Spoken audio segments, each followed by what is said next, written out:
Bhai Jaswant Singh Khalra talks about this as well, the difference between the nature of them and us. That we can't live with these people. He said to create your own home isn't to destroy someone else's home. To have your own happiness isn't taking someone else's happiness away. Our cultures can't coexist, because he talks about the June battle as well, and he says that on the day of Guru Sahib Shaheedi, we celebrate that. We give Shabil, it's not something out of anger or we're upset, because we're celebrating it. He goes, on the day of that, they attack Darbar Sahib and they take out the water tank to inflict that kind of suffering on people. He goes, during a battle, who takes out the water tank so that now they can't even drink water, the pilgrims? He very clearly terms the Khalistan struggle the war for Khalistan. He says, I believe the war for Khalistan is a righteous war. Even the articles written by Sikhs about Bhai Jaswant Singh Khalra, there'll be no mention of Khalistan. There won't be any mention of even the context in which these individuals were killed. It's a very strange way of talking about things. So Bhai Jaswant Singh Khalra was investigating Sikhs that had disappeared in Punjab. Like, were they disappearing anywhere else? Why were they being disappeared? Like, it's strange. It's as peculiar as someone writing a book about Mike Tyson and not mentioning boxing. That's how absurd it is. When he found an organization called Khalistan Liberation Organization, he's the editor-in-chief of a magazine called Liberation Khalistan, and speeches online as well, they're edited as well. When you only have 2 speeches of someone, why would you want to shorten it?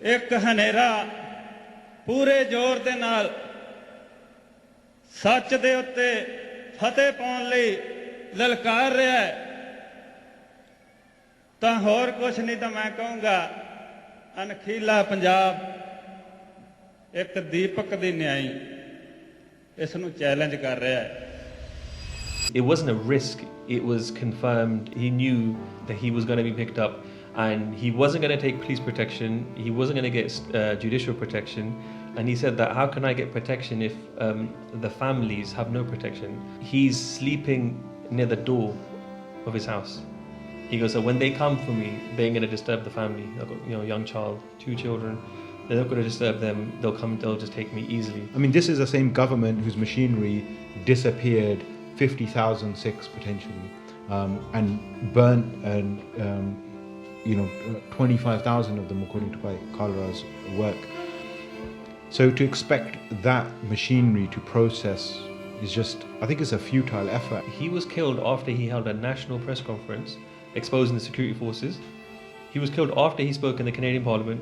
He was killed after he spoke with the UN.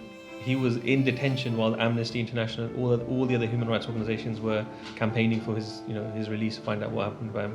He was executed in detention while the Supreme Court were trying to hold investigations. The government, on one hand, quote unquote, was holding an investigation of what happened to him, whilst all along they knew who it was because it was them. There's a famous speech where Sant says that if you want to live in the way Satguru intended, he goes, the bibbi bacha shaheediyan paun li tiyar ho jo sark te aajo. He goes, but if you want to live like begairta, if you want to live like a dishonest life, just a cowardice life, he goes, then no one's going to say anything to you. ਜੇ ਤਾਂ ਪੱਗਾਂ ਸਿਰ ਤੇ ਰੱਖ ਕੇ ਤੇ ਸਾਬਤ ਸੂਰਤ ਰਹਿ ਕੇ ਤੇ ਸਿੱਖ ਵੱਖਰੀ ਕੌਮ ਕਹਾ ਕੇ ਆਪਣੇ ਧਾਰਮਿਕ ਚਿੰਨ੍ਹਾਂ ਦੇ ਸਹਿਤ ਵਿਚਰਨਾ ਸੰਸਾਰ ਵਿੱਚ, ਫੇਰ ਤਾਂ ਖਾਲਸਾ ਦੀ ਬੱਚਾ ਤੇ ਮਾਈ ਬਜ਼ੁਰਗ ਤੇ ਨੌਜਵਾਨ ਤਤਪਰ ਹੋ ਤੇ ਸੀਸ ਤਲੀ ਤੇ ਰੱਖ ਕੇ ਸੜਕਾਂ ਤੇ ਆ ਜਾਓ। ਆ 4 ਤਰੀਕ ਨੂੰ ਹੁਕਮ ਹੋਇਆ ਤੇ ਜੇ ਸਿਰ ਤੇ ਟੋਪੀਆਂ ਰੱਖ ਕੇ ਤੇ ਮੂੰਹ ਸਿਰ ਮਨਾ ਕੇ ਤੇ ਚੱਪਲੀਆਂ ਝਾੜ ਕੇ ਤੁਰਨਾ, ਫੇਰ ਜਿੱਥੇ ਮਰਜੀ ਤੁਰੇ ਫਿਰ ਕੋਈ ਕੁਝ ਨਹੀਂ ਕਹਿੰਦਾਗਾ। ਅਣਖ ਨਾਲ ਜਿਉਣਾ ਤੇ ਸ਼ਹੀਦੀ ਵਾਸਤੇ ਤਿਆਰ ਹੋਵੋ, ਤੇ ਬੇਗੈਰਤੀ ਤੇ ਬੇਅਣਖੀ ਦੀ ਜ਼ਿੰਦਗੀ ਨਾਲ ਜਿਉਣਾ, ਤੇ ਫਿਰ ਜਿੱਥੇ ਮਰਜੀ ਤੁਰੇ ਫਿਰ ਤੁਹਾਨੂੰ ਕੋਈ ਹੱਥ ਨਹੀਂ ਲਾਉਂਦਾਗਾ।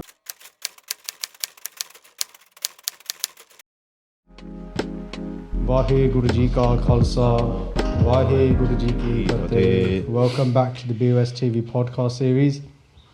Very blessed today.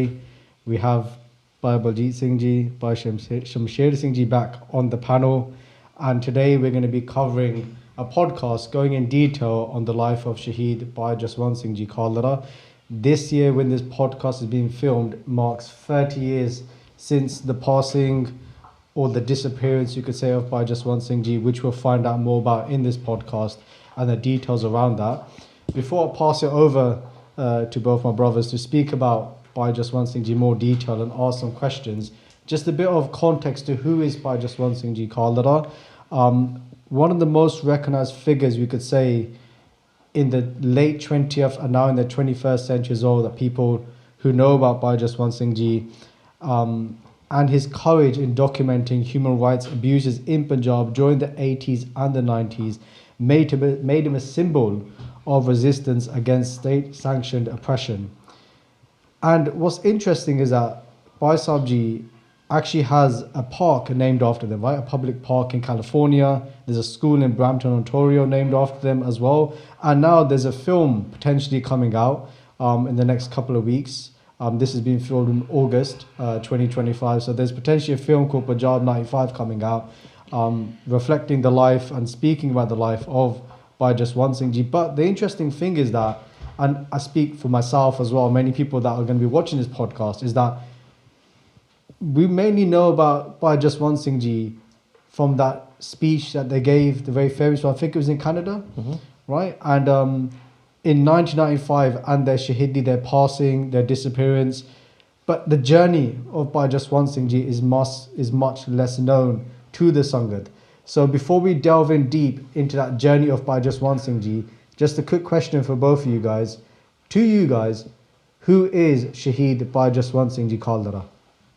So for me, when I heard that same speech, right, in Canada, I think it's Ontario, Kartar, where he gives a really famous speech, what really kind of struck me was him speaking about Shahadat as Guru di Sab to vaddi daat, right, and really taking his time to make that point around Shaheedi. And then when he's talking about the record of bodies that he uncovered, he names the family members, the matawa, the chache, tai of Shaheed Singhs that were fighting in the movement. That really stood out for me, because very rarely in that human rightsy kind of space do you see a direct link between why the human rights are being violated, right? The human rights violations don't occur in a vacuum. They occur as a result of a political struggle with the state, and where you ask for something, where you struggle for something, you're not allowed to have, Sarkar says this is the boundary, you can't go outside it. Then they will send tanks to Darbar Sahib and boil you alive and cut you apart piece by piece and invade, all your spaces and put prices on your heads. Jo assi dekhya sare itihas de vich.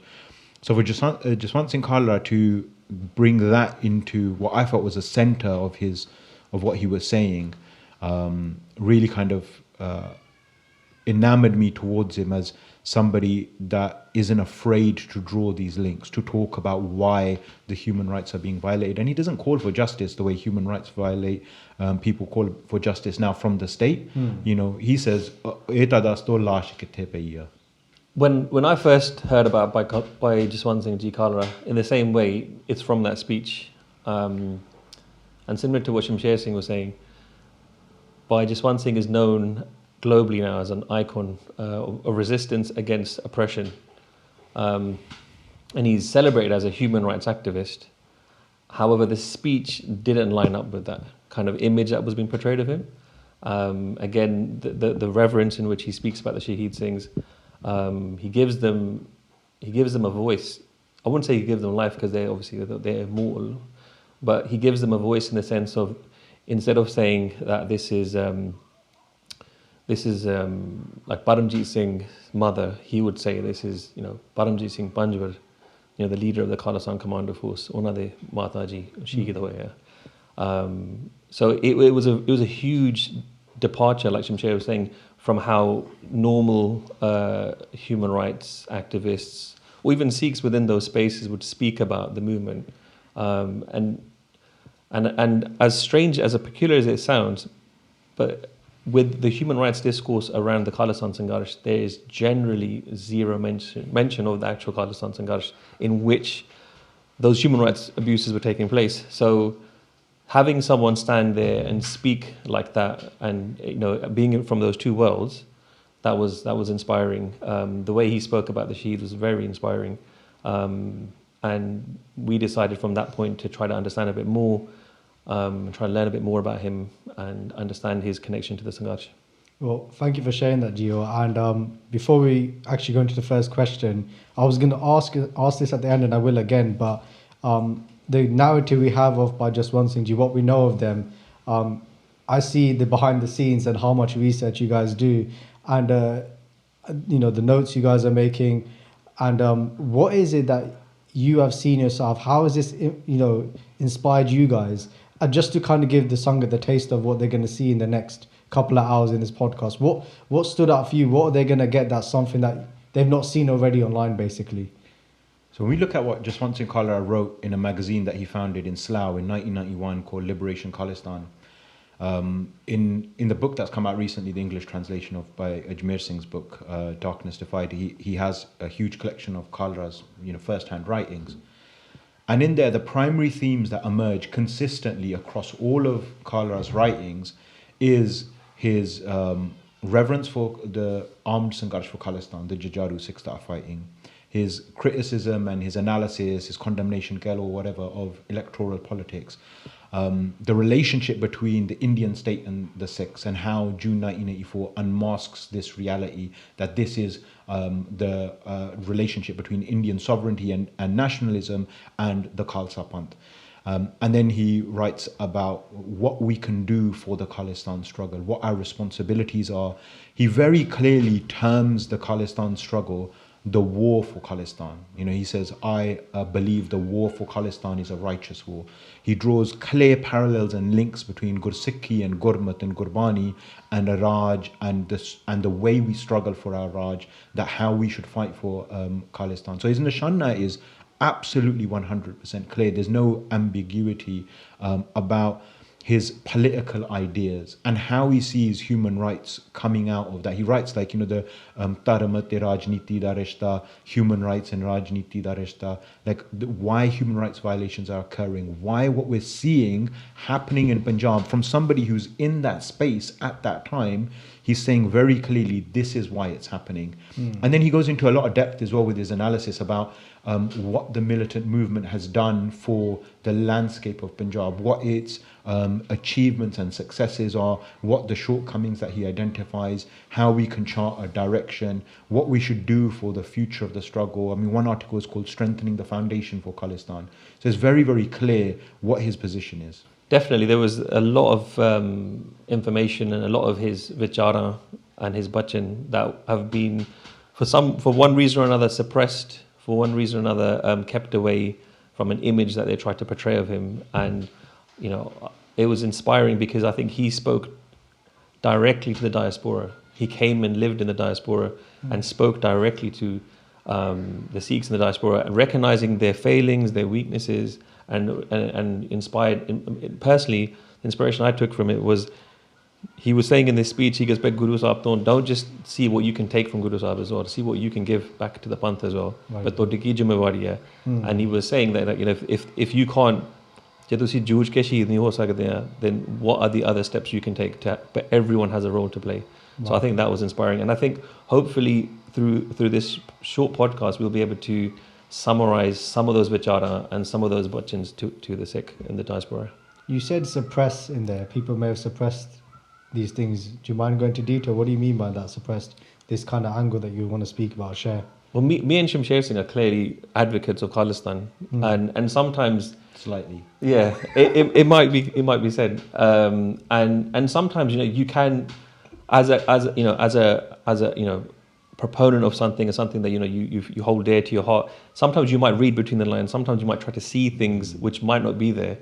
But with Bhai Jaswant Singh Khalra, if you look online, and I don't want to mention any organizations or insult anyone, but even the articles written by Sikhs about Bhai Jaswant Singh Khalra, there'll be no mention of Khalistan. There won't be any mention of even the context in which these individuals were killed. So it's a very strange way of talking about things. So Bhai Jaswant Singh Khalra was investigating Sikhs that had disappeared in Punjab. Were they disappearing anywhere else? Why were they being disappeared? It's strange. Who their family members were. So it's and why those people were. That's what you're trying to allude to, right? That why they were being picked up. So why are these bibbias being picked up? Whether these grandmothers and grandfathers were being picked up. So in terms of what you were saying about why do you think this has been suppressed? It's as peculiar as someone writing a book about Mike Tyson and not mentioning boxing. That's how absurd it is. When he founds an organization called Khalistan Liberation Organization, he's the editor-in-chief of a magazine called Liberation Khalistan. Yeah. And literally every written speech we have, every video speech we have, and speeches online as well, they're edited as well. Yeah, Wow, they're edited. interesting. Yeah, they're edited. When you only have 2 speeches of someone, why would you want to like shorten it? And hopefully today we can go through the full speech and see the full context. So sometimes, you know, we could be. Some people think that, you know, oh, here we go. Guru Nanak Dev Ji was Khalistani. Sant Ji is a Khalistani. Everyone's a Khalistani.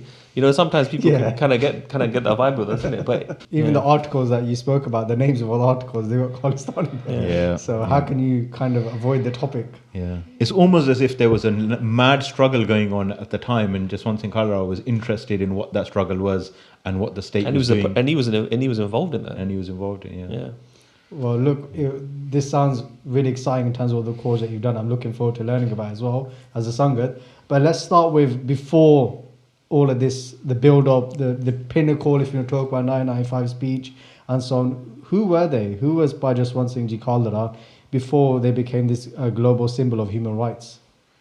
So Bhai Jaswant Singh Khalra grows up in village Khalra, that's the name of their pind, and he grows up in an environment that's steeped in the history of his ancestors, our shared collective ancestors, and you know the sakhiyan of the resistance and the qurbaniyan of the Sikhs of the previous eras. Sura Singh Patti is from the village of Khalra, who fought and gave Shaheedi with Bhai Tara Singh Wan. And Ona di Sakhi is really beautiful about how they created a space in between this kind of lull between the conflict, the intense conflict with the Mughals and this period where the Khalsa was kind of rebuilding. So Bhai Tara Singh Wan creates a space where Sikhs could come together, particularly Jajaru Sikhs. And then there's a conflict that ensues with the Mughals. And both the Shaheediyan hundiyan, ਉਹਨਾਂ ਦੇ ਵਿੱਚੋਂ Sura Singh Shaheed.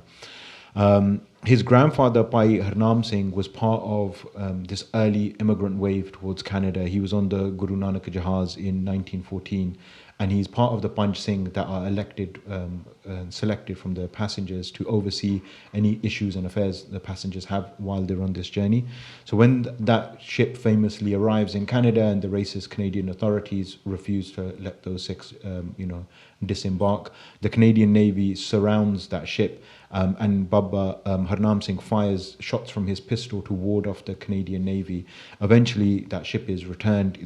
He goes back to Punjab. He's imprisoned by the British. He's placed under house arrest. And then in 1923, he evades arrest. He goes underground, ends up in Shanghai. And at that time, Baba Kartar Singh is 7 years old, Jaswant Singh Khalra's father. And then Mata Gulab Kaur raises and educates, Bhai Jaswant Singh Khalra's Pitaji and their siblings. And then Bhai Harnam Singh sends money and instructions to Kartar Singh when he's older. It says, use 12 acres of our land and set up a school in the village. And they create the Maj High School in the village Khalra. And it's the first high school in the region. And then in 1950, Baba Kartar Singh creates a cooperative society in Amritsar, and he's the president, and they also build a Gurdwara to Pelli Patshahi in their village. So that's the kind of environment that Jaswant Singh Khalra is born in. He's born in 1952.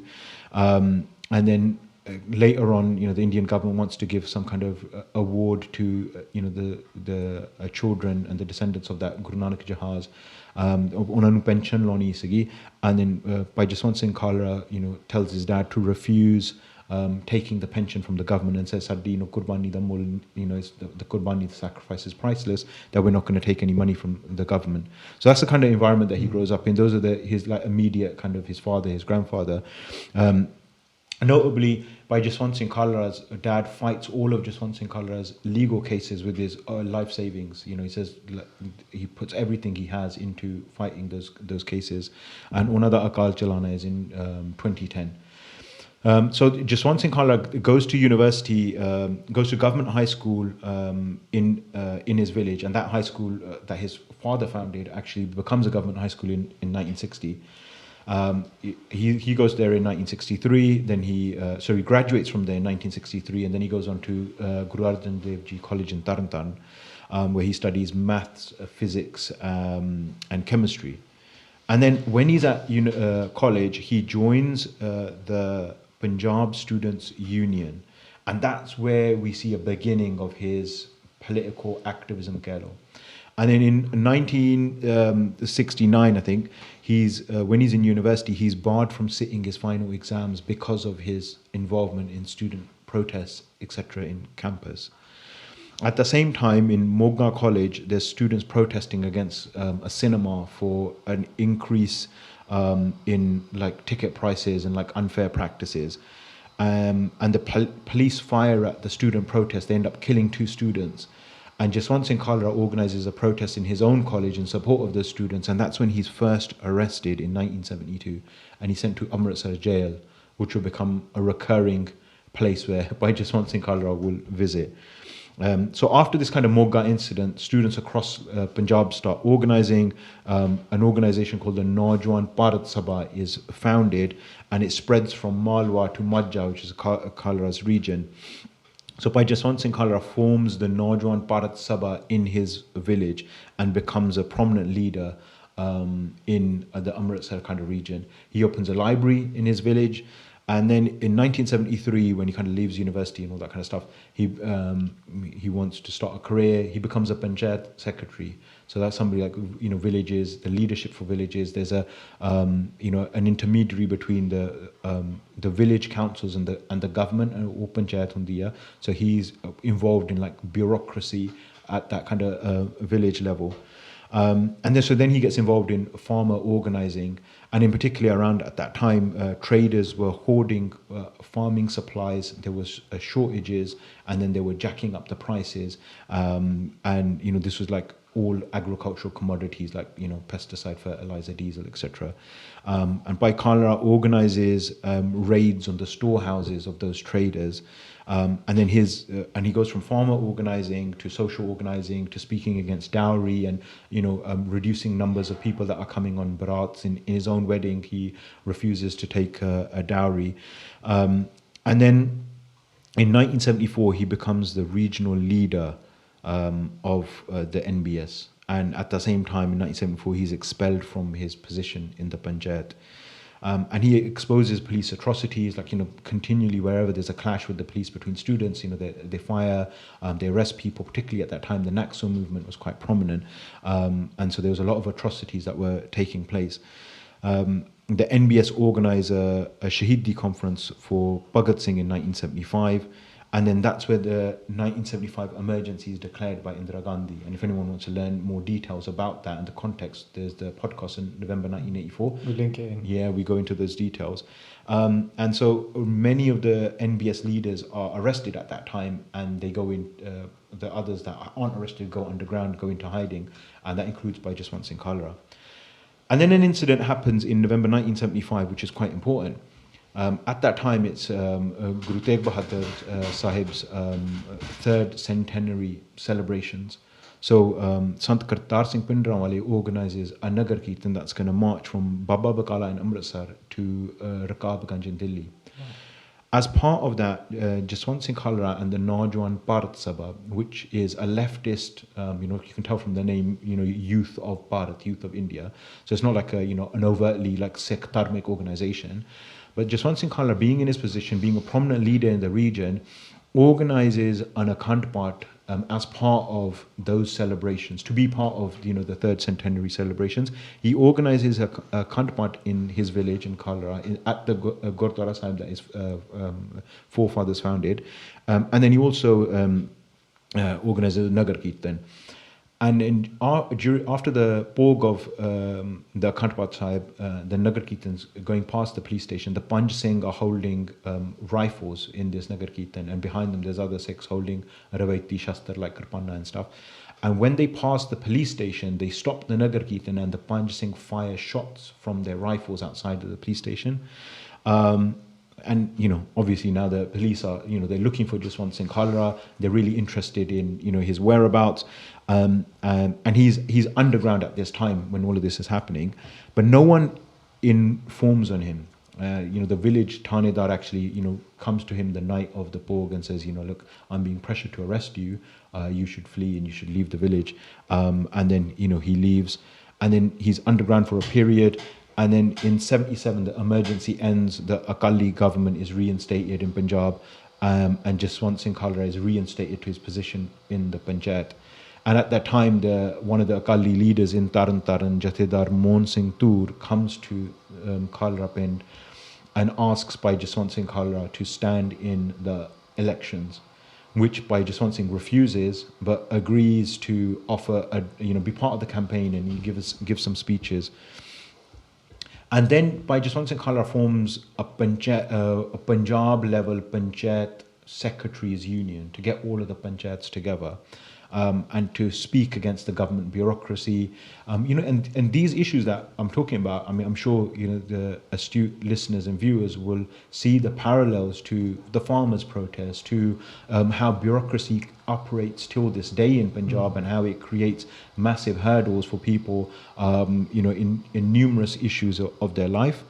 So as part of the Panchayat Secretaries Union, Bhai Jaswant Singh Khalra continues to organise protests. At one point he clashes with the Akali Dal itself, and then he resigns in 1985 from the position of the Panchayat Secretary, and then his resignation letter has been reproduced in that recent book about him. And in his resignation letter, he criticises the bureaucracy, corruption, the obstacles that are being created, and how common people are being looted. And then he says, "I've got no more time and energy to waste in this." So he really criticises, the structure and the system the way it is. So between 77 to the 80s, early 80s, Bhai Jaswant Singh Khalra's organising is with these leftist organisations, and he's focused on anti-capitalist, working class communities, specifically in his region, in his district, in Amritsar. He's focusing on unionising farmers and other workers, brick kiln workers. His focus is on how the arm lucky are being exploited, the resources are being pillaged, their crops and their labour is being undervalued. And in 77, he forms a civil liberties conference is organised in Amritsar, and Bhai Jaswant Singh Khalra is a key part of that organising. And then a Punjab Civil Rights Committee is founded with judges, lawyers, journalists, etc. And he organises key meetings, and the focus is on Naxal human rights. And one of those judges is V.M. Thakunde. And he is the guy who was part of a panel that produced the Punjab Civil Liberties Union, produces the report Oppression in Punjab. And you can see the difference between what's going to happen, later on, in this time, is Jaswant Singh Khalra parts his way with these leftist types of organisation. So, a good example of that is Justice V.M. Thakunde in that report in Oppression in Punjab. They're concerned with human rights violations, but they still view the Kharkus and the Sikh struggle with a negative lens. They call us terrorists, etc. They don't understand what the movement is and why it's being fought. And that's what occurs with Bhai Jaswant Singh Khalra's life. So obviously in 1978, Vaisakhi, the Katanawa happens, the Shaheedi of Tera Sikhs, and we covered this in other podcasts about 84.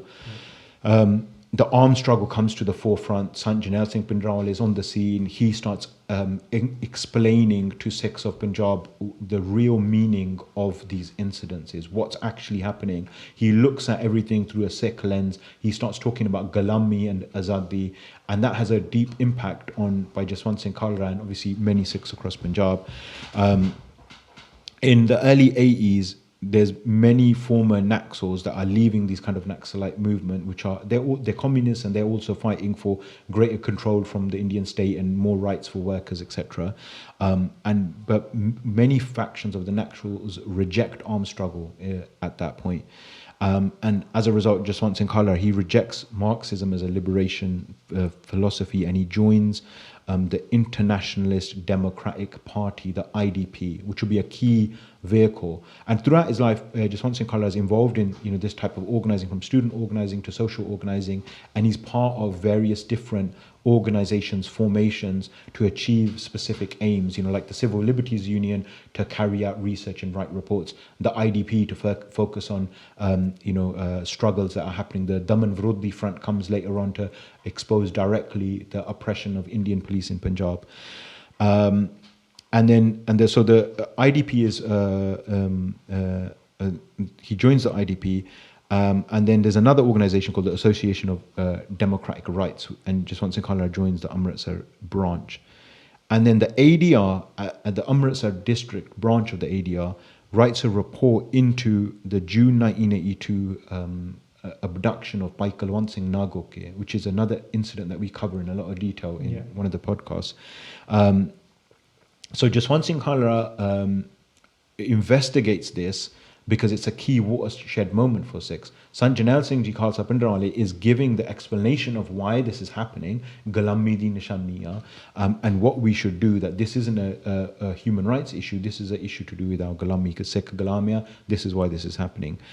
And at that kind of time, there's this fracture. Punjab's leftist organizations, they don't condemn the police's atrocities against the Sikhs. And that obviously becomes a rift for somebody like Bhai Jaswant Singh Khalra, whose village and the lineage he draws inspiration from is our shared lineage of Sikh atiyas, of resistance against oppression, and how Sikhs are being targeted, and how we're being persecuted and why we're being persecuted. So these leftist organizations don't speak about anti-Sikh oppression. And then in 84, there's a CRPF killing of a Sikh, random, guys shot, no reason. It's part of some, transport board or something. And that's where Jaswant Singh Khalra parts ways, because the leftist organizations like the ADR openly start supporting the government. And the analysis of why they're doing it, what Bhai Jaswant Singh says, is because they're anti-religion, they don't understand Hindutva and Indian nationalism, which I would say is pretty accurate, because you still see that dynamic in Indian leftists till this day.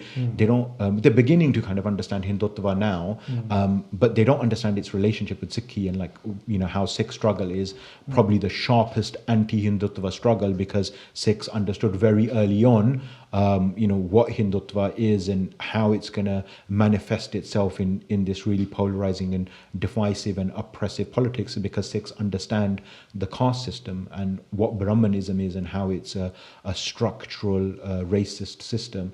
And a lot of Gurbani teaches us about this, and our Atiyas teaches us about why Brahmanism is such a social evil. And then, kind of continuing this theme in 1983, there's a Revolutionary Communist Party of India seminar on Punjab and the Sikh problems. And one of the main speakers there, he is a proponent of the territorial integrity of India. And then there's another speaker there who gives a more holistic perspective. Jaswant Singh Khalra attends this seminar conference, and he starts seeing the clash and the gaps between the leftist organizing and their understanding and Sikh struggle and Sikh organizing. And then June 1984 happens. This massive strike, this attack on our consciousness. And Jaswant Singh Khalra will go on later to, when in his writings, talk about how that attack unveiled and unmasked the Indian state.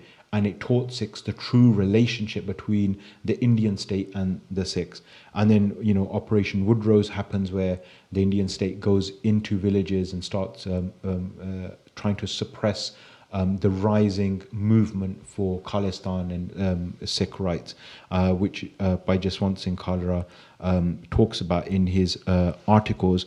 Thank you for sharing that so far. It's quite amazing to think that there's so much history behind Bhai Jaswant Singh Ji, from what we talk about in the 1990s, but he's been involved in so many different types of movements, and I guess everything you're speaking about, it sounds like whenever he sees injustice, he has to stand up and do something about it. And I think it goes back to, like you're saying about his Dadaji, or his dad, about don't even take money from the government because it's unjust money, right?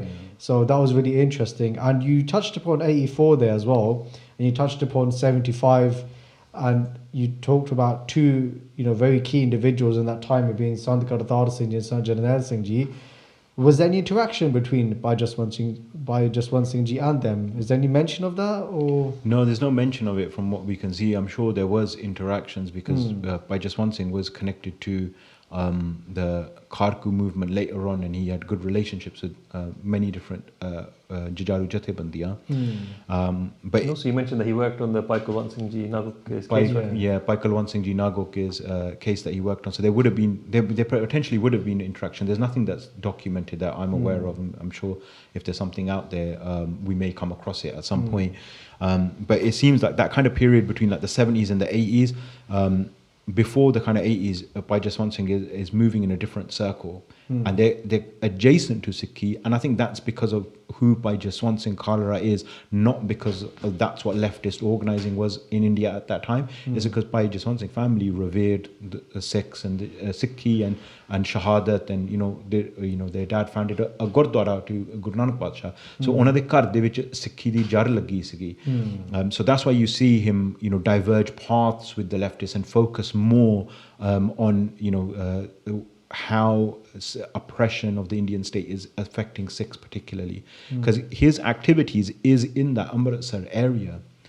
He's focused, even like the cremation grounds that he visited, everything is in that district, and because it shows how connected he was with the people. And that is obviously a reflection of the larger population of Punjab, Amritsar holding such a significance, for all Sikhs in the world. But yeah, like the Bhai Kulwant Singh Nagok's investigation is we didn't know that before. We found out about it in this book that the organization that he was part of, he got them to expose the police's fabrications, and it was the first time that such a type of report was written. It shows that he was concerned and aware of what was happening to the panth at that time. He wasn't separate from it. And that must be quite big for you, because I know in the last those podcasts you said that Bhai Kulwant Singh Ji had that was a big story for you, right? And your inspiration. Like Shamsher Singh was saying, it's a shared history, it's a shared heritage. If someone's grandfather is Shaheed, ਉਹ ਸਾਡੇ ਬਾਬੇ ਬਣ ਜਾਂਦੇ ਆ. It's a Sanja history. But sometimes there are things that happen close to you that help you kind of connect a bit more. Like sometimes, you might hear something about, like I remember when I was younger, I learned about how many of the Jathadars of the Palestine Sangharsh used to make prashad there with their own hands for their Singhs. And I'm quite keen in cooking, and it's something that helped me kind of connect. And sometimes you have something that helps you relate to Sikhi, or even go to Sikh.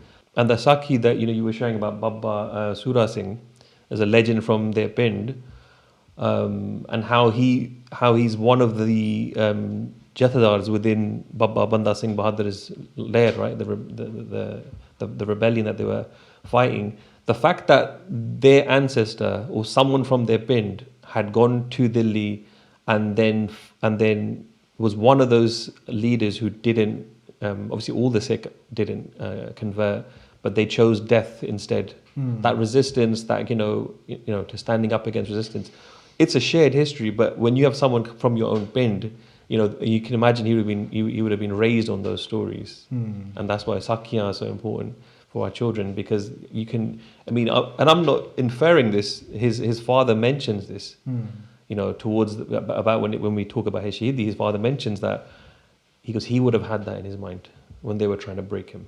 My goodness. Even the fact when you're mentioning him going to jail, Amritsar jail on multiple occasions, like that's just something that I just thought, like from what I've learned in the past, that he was just advocating for these missing people in Punjab, or missing Sikhs, as you put it earlier, and that was like way before, decades before. Yeah, he's already on that path of pushing the boundaries, right? And the other thing is, I always see as well, like in the history of the Sangharsh, you notice this, and this throughout the history of the panth, that you have individuals who have this kind of dard, who have this kind of passion, and if the community isn't organizing in that way, then they'll look into different areas. So like Bhai Jaswant Singh, like many other Sikhs at that time, were involved in the leftist movement, the Naxalite movement. And then when Sant Jarnail Singh ji, wo lair shuru kar diya, then those same people are then drawn to what is the true center of their faith in it, what is really kind of motivating them, what's really fueling them, that passion, that they're not finding it in, within the community at this moment. Like I see, there isn't a Sangharsh happening, or there isn't, we're not living like Sikh. So then they put those energies elsewhere. And then when ਜਦੋਂ ਅਸੀਂ ਇਕੱਠੇ ਹੋ ਜਾਂਦੇ, ਜਥੇਬੰਦ ਹੋ ਜਾਂਦੇ ਆ, then those Sikhs always come back, and then they, to the Sachi Sarkar. Right, cool. Well, you left it on June 84. Is anything, and my last question, and please carry on with the kind of chronological order of their accounts and what they got involved in. Was any mention of their reaction to June 1984 as well? Not at the time, but afterwards, yeah, for sure. Bhai Jaswant Singh Khalra writes extensively in an article that he writes called "Strengthening the Foundation of Khalistan" in January '92. He writes, the armed attack to crush Sant Bhindranwale's rapidly rising movement had a deep impact on Sikh thinking. The sincere, sacrificial caravans of supporters who joined the Khalistan movement, affected by the enemy's armed attack, the influence of the cause on these great warriors was clear. The movement emphasized the importance of weapons while accepting Gurbani and Sikhi. This is Bhai Jaswant Singh Khalra writing in '92. And he writes about the concept of Khalistan in Sant Jarnail Singh Bhindranwale was born out of his study of Gurbani. That is why his activities towards Khalistan had the seal of Gurbani, and he encouraged every Sikh to adopt Gurbani to become a Khalistani. And when Bhai Jaswant Singh Khalra is writing, he's writing as a participant in the movement, not as somebody who's commentating. Commentating it. He talks about the enemy. He talks about the war that we're involved in, what's happening to us. So he doesn't distance himself from this at all. And I think obviously that is, like he says, when he's saying it had the attack had a deep impact on Sikh thinking, he's also talking about himself.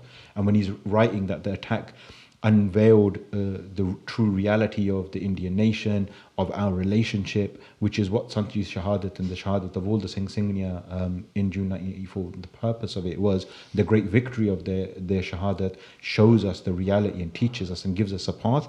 Bhai Jaswant Singh Khalra writes that himself. He says, the Qurbaniya, when he's talking about like what the successes of the movement, the struggle is, one of the things he says is it exposed the communal character of the Indian state. With its blood, when he's talking about the Shahadat, he's saying with its blood it illuminated a path following which the panth can achieve their azadi, their independence. So it's very clear that there's a huge impact not on Bhai Jaswant Singh Khalra, but the entire Sikh Qaum, of which Bhai Sahib is a part of. And then during that time, the June 84 happens, Operation Woodrose is happening, where the intensity of the Indian state's violence against the Sikh community is continuing to escalate, particularly following Sarbat Khalsa. Bhai Jaswant Singh Khalra is seen as being connected to the ground realities by journalists and external commentators, we would say, from Delhi. At one point, he accompanies Kuldeep Nair, who's like a prominent Delhi journalist, to some of the villages on the border. So he's seen as an authoritative figure at that time, somebody who's been moving in these kind of leftist intellectual circles that are being politically organizing, to somebody who's now moving in step with the larger Sikh struggle. So in 1986, the Brahmpura incident happens, which is, I think we talk about it in a podcast, perhaps maybe not as in much detail, but the Brahmpura is the pind of Bhai Avtar Singh Brahma, one of the Jathedars of the Khalistan Liberation Force. And this pattern that we see in Brahmpura occurs with the families of many Sikhs at that time, where there's a CRPF, so the Central Reserve Police Force, which is a paramilitary unit of the Indian police. They have a base in Bhai Avtar Singh Brahma's village, so a rural village. And in that village, they're committing atrocities, they're harassing people in the pind, etc. And there's an incident where Bhai Avtar Singh Brahma, who he hears about this, and then he goes to the Pind with his Sati Singhs, goes on to the Gurdwara's loudspeaker, and then Vanguarda challenges the CRPF and says, come out, you guys come out with your guns, we're here with our guns, let's come out, let's have a battle, stop harassing the villagers, you are looking for me, I'm here, I'm in the village right now. And he speaks on the Gurdwara loudspeaker for some time. The CRPF don't come out of their base. They leave, they shout Jakare, fire their weapons into the air, and they go away. Was that KPS Gills? KPS Gill mentions he's on record to state that no human rights abuses were ever committed, and it was the most humane operation ever. And sorry to just interject, but you were talking about inspiration, you were talking about June. Bhai Jaswant Singh would have been shaped through this period. Yeah. Like I mentioned in the earlier Sakhi about how when the Battle of Amritsar was taking place, Sikhs that were inside and weren't necessarily fighting themselves. I mentioned that Sakhi on the 5th of June when Sant is handing out Do Tare Khande and saying Singoje Aslam Mukiyate Khanda Kargado. And the Sikh student leader at the time, not leader, he's like a professor and a Sikh student activist. He mentioned that he goes, the things that we were reading about as a history was happening in front of us. So all of these Karname of the Guru Sikhs, the Singhs, the Singnia, like Bhai Jaswant Singh's living through this, and he's obviously he later on gets actually more actively involved in the Sangharsh. But during these incidences of Bahaduri, of Surmgati, he's witnessing it, and you can see that I'm sure as from the research you were doing that you would have seen how it molds him and further gives him courage. Yeah, it's clearly evident from his writings how the reverence with which he views the Hatiyar Band Sangharsh. With that Brahmpura incident, so following when Bhai Avtar Singh Brahma and their Sati Singhs leave the village, the CRPF, that like the cowards they are, they come out and they harass the villagers, they commit mass atrocities, and this is a pattern that happens. They target the families and the villages of Jajarus, and they commit really heinous, like inhumane crimes that like bolde vi sharam hondi hai, like because sabhyachari eda da hai, but the level of violence has visited on Bibiya in particular, Buzurgs. It's something that I'm sure will continue to deeply impact the psyche of Sikhs for generations to come. And so the CRPF do that. They commit atrocities, sexual violence, etc. on the village.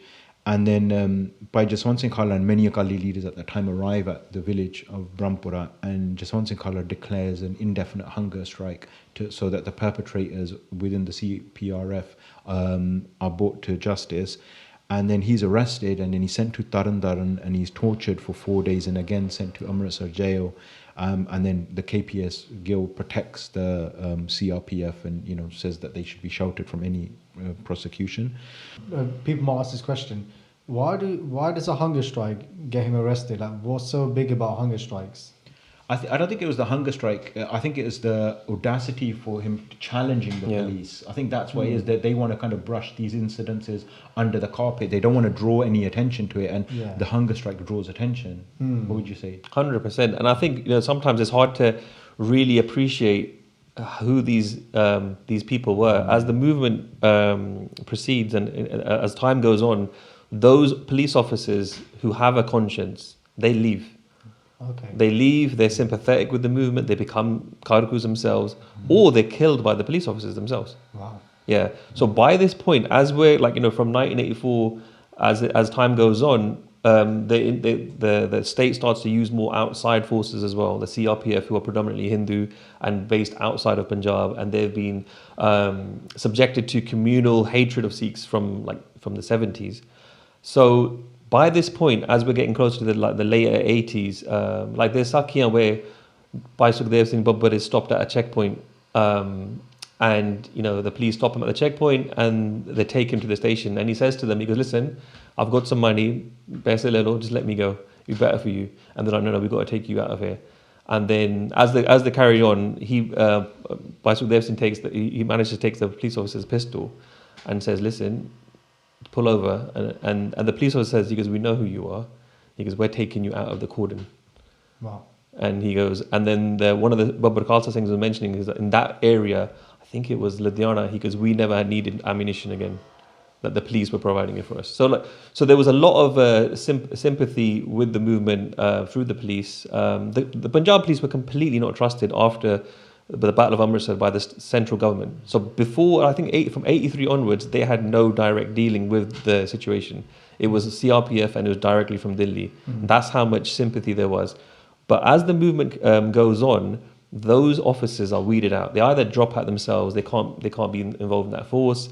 They're either sympathetic and they involved in the inside, or they are killed by the police themselves. So by the time that you can say 87, 88, 89, the kind of people you got left are the sadistic, rapist, the worst kind of sociopaths you can imagine. KPS Gill, Sumaid Saini, Izhar Alam, SSP Ajit Sandhu, these guys who relish on this kind of violence. And also it's important to talk about why these atrocities were taking place. And they were because the Indian state had no response to the Sangharsh militarily. So in the battlefield, that's why, I mean, it's almost, it sounds silly that a handful of Singhs are standing there in the middle of the village and said, like, we're the most, Avtar Singh Ji Brahma was one of the most wanted men in the subcontinent, and he's there standing saying, Aaj on it. So if you've got tens of thousands of paramilitary, why wouldn't you come? And it's a famous story in Brahmpura, they still talk about it.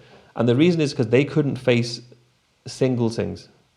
You know, there's the famous encounters that we're going to talk about in this podcast as well. Because the Singhs were inflicting heavy casualties and there was a huge embarrassment, the kind of nature of our enemy was that we can't do nothing to the Singhs in battle. We're going to go for the women, we're going to go for the kids, we're going to go for the Bajurg. And they wanted to punish the Singhs by inflicting that, you call it last collective punishment. So that's why this kind of violence was taking place. And Bhai Jaswant Singh Khalra talks about this as well, the difference between the nature of them and us, that we can't live with these people. He said that to create your own home isn't to destroy someone else's home. To have your own happiness isn't taking someone else's happiness away.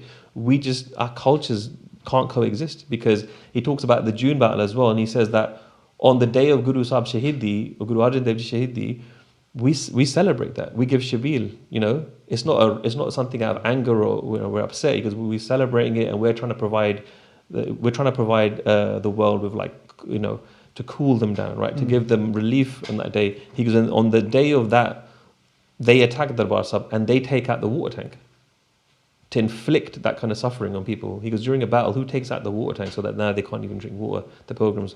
So there is this clash between Sabhyachar. Yeah. And you know, on the sympathy as well, like why there's sympathy within the Punjab police, especially in those early days. One is because, you know, many of them were from Punjab and, you know, Sikhs again. So they could see on one side Sikhs like, you know, Bhai Jaswant Singh, you know, Sant Jarnail Singh and all the Singh around them. And on the other side, they could see the reality of the Indian state, that they were with the bad guys, because the police were committing mass atrocities. And the types of atrocities they were committing, like particularly the type of sexual violence that was directed at the family in Punjab, would obviously completely unnerve them and rock their entire faith in, you know, the administration or the structure that they were part of. When you're bringing in someone's like Bajurg, and, you know, you're bringing in someone's mother or sister, and then you're subjecting them to that type of violence in the police station as part of policing against so-called terrorists, obviously that's going to awaken anybody with a conscience and make them sympathetic towards these people, and also the prachar that's happening at that time with Sant Jarnail Singh, you know, the mass appeal that is taking hold in the villages throughout Punjab. All that we asar police wale te pauga, because their families obviously from the Punjab, they're hearing these stories, they're impacting them. And as other external commentators say about Sant Jarnail Singh's prachar, the first people that it affected the most were women and were families, because his prachar directly improved their lives. When he's talking about drugs and alcohol and pornography, it directly improves the lives of people living in villages in Punjab. So all of that kind of combined, you see that dynamic of sympathy occurring. And even sometimes if you have like the image of a Sikh, there's other things that are at play there. So for example, Chief Minister Beant Singh, he's a Kayastari, it looks like a Kayastari Sikh, but he was a hardcore Namdari supporter, funded their movement.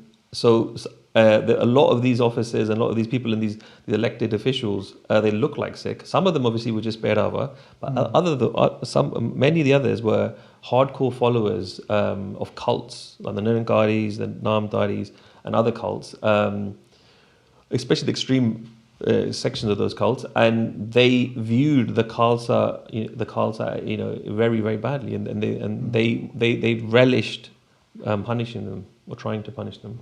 So in 1988, we see this direct link between Bhai Jaswant Singh Khalra and the Kharku Sangharsh that's happening.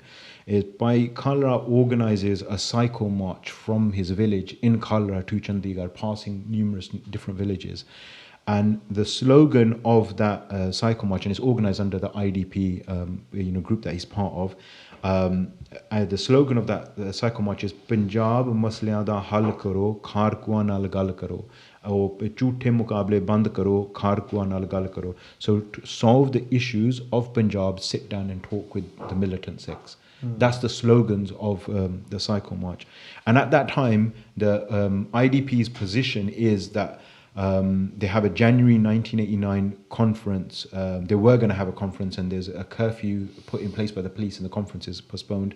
Their position this time is Punjab should have full autonomy in 1989. The organization that Khalra is a prominent organizer and leader for in the Amritsar district.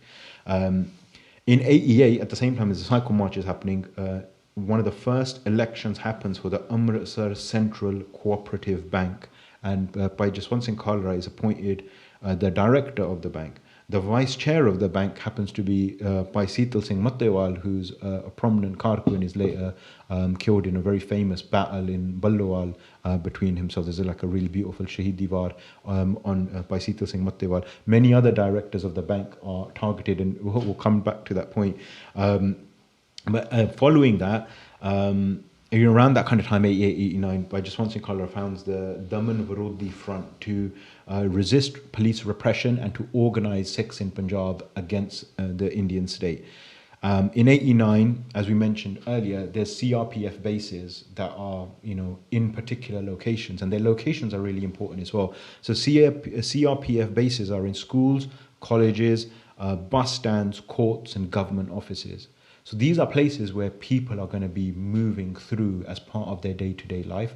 So it shows you how pervasive the Indian state's policing structure is now becoming. This is an occupation that they've got these militarized bases. So one of these bases is in a government girls' high school in Gariyala village, and the CRPF start harassing the girls that are in that school. And Bhai Jaswant Singh Khalra organizes a protest by mobilizing the families of those girls and organizes an Akhand Path to be held in the school. And then after the Bhog, Bhai Jaswant Singh Khalra gives a speech, and the girls storm the school. They smash up the CRPF base and raze it to the ground, and the CRPF is then forced to move their base from that school. So I've seen it as a big victory of this type of organizing that Bhai Sahib is involved in. A similar thing happens in another college in Patti. Bhai Jaswant Singh Khalra helps the students organize and gets the CRPF base out of the college. And then in May 88, while all of this is happening, Operation Black Thunder is taking place, where Darbar Sahib again is occupied. Bhai Sahib is involved in a protest. He's arrested. He's sent to Ludhiana jail. In June 89, there's a protest, as there is every year following 84. Around that time, celebration of the Shahadat, programs are happening. So in June 89, there's a program that they're trying to organize. A protest takes place. Bhai Sahib is again arrested. As 6 June 1990, a Shaheedi Smagam directly they're trying to hold in Darbar Sahib at Darshan Deori. He's arrested again. That Smagam stop. So between 88 and 1990, Jaswant Singh Khalra is arrested 10 times, including in August 90 when the US ambassador was going to visit. He's picked up, and along with his colleagues from the IDP, 20 of them are arrested in a dawn raid that happens to stop them, because the Indians thought that they were going to somehow reach the US ambassador and raise this issue. So that's a preventative arrest that takes place. And Bhai Khalra writes about his arrests when he, later on when he's in the UK, he writes a letter to, the UN or something, and he mentions the arrests that are happening. And then in the early 1990s, Bhai Jaswant Singh Khalra is talking about the root causes of what's happening in Punjab. This isn't just, human rights violations, an incident's happened, I'm resisting the incident. No, this is about the structural conditions of how power is set up in Punjab, what the Indian government's mechanisms are of keeping Punjab a part of the Indian state. At that time, the Indian government starts militarizing the border with Pakistan because they want to restrict and impact the Kharkul movement. So they start putting barbed wire on that border. The BSF, which is another notorious paramilitary border security force, another paramilitary organization that commit a lot of atrocities, especially in those border villages. They start harassing, farmers and villagers in that area. They start, searching people, arresting them, killings are happening, land is being taken away from people.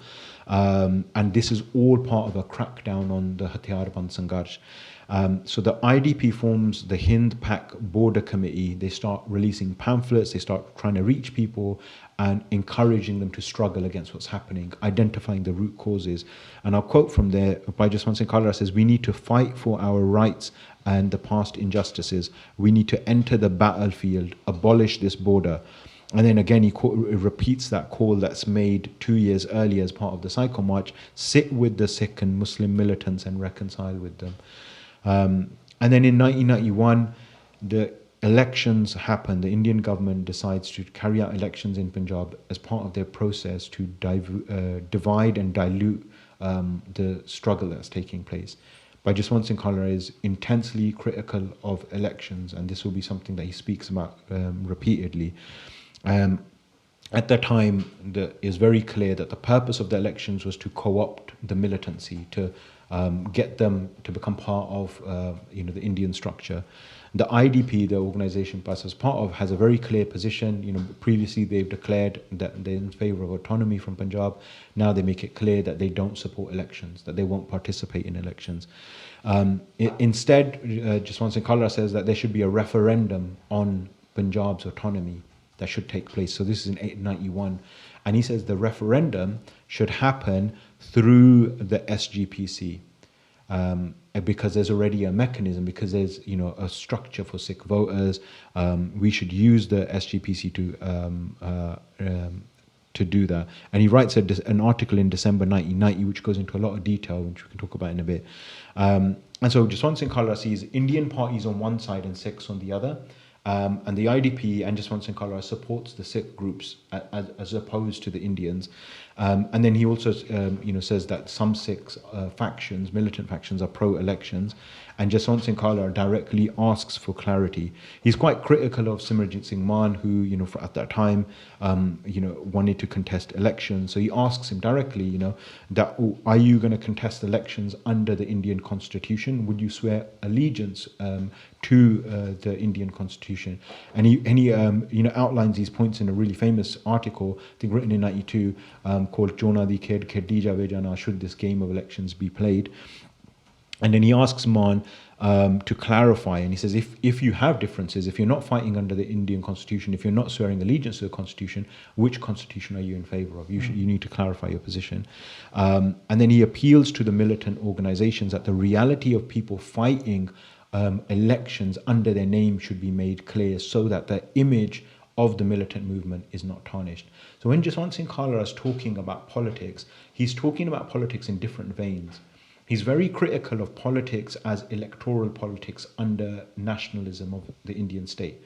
He's very favouring Sikh politics of Dharam di Rajniti, of Sikhs formulating politics that is rooted in Gurbani, where the Nishana is Khalistan. So he draws a distinction when he talks about politics.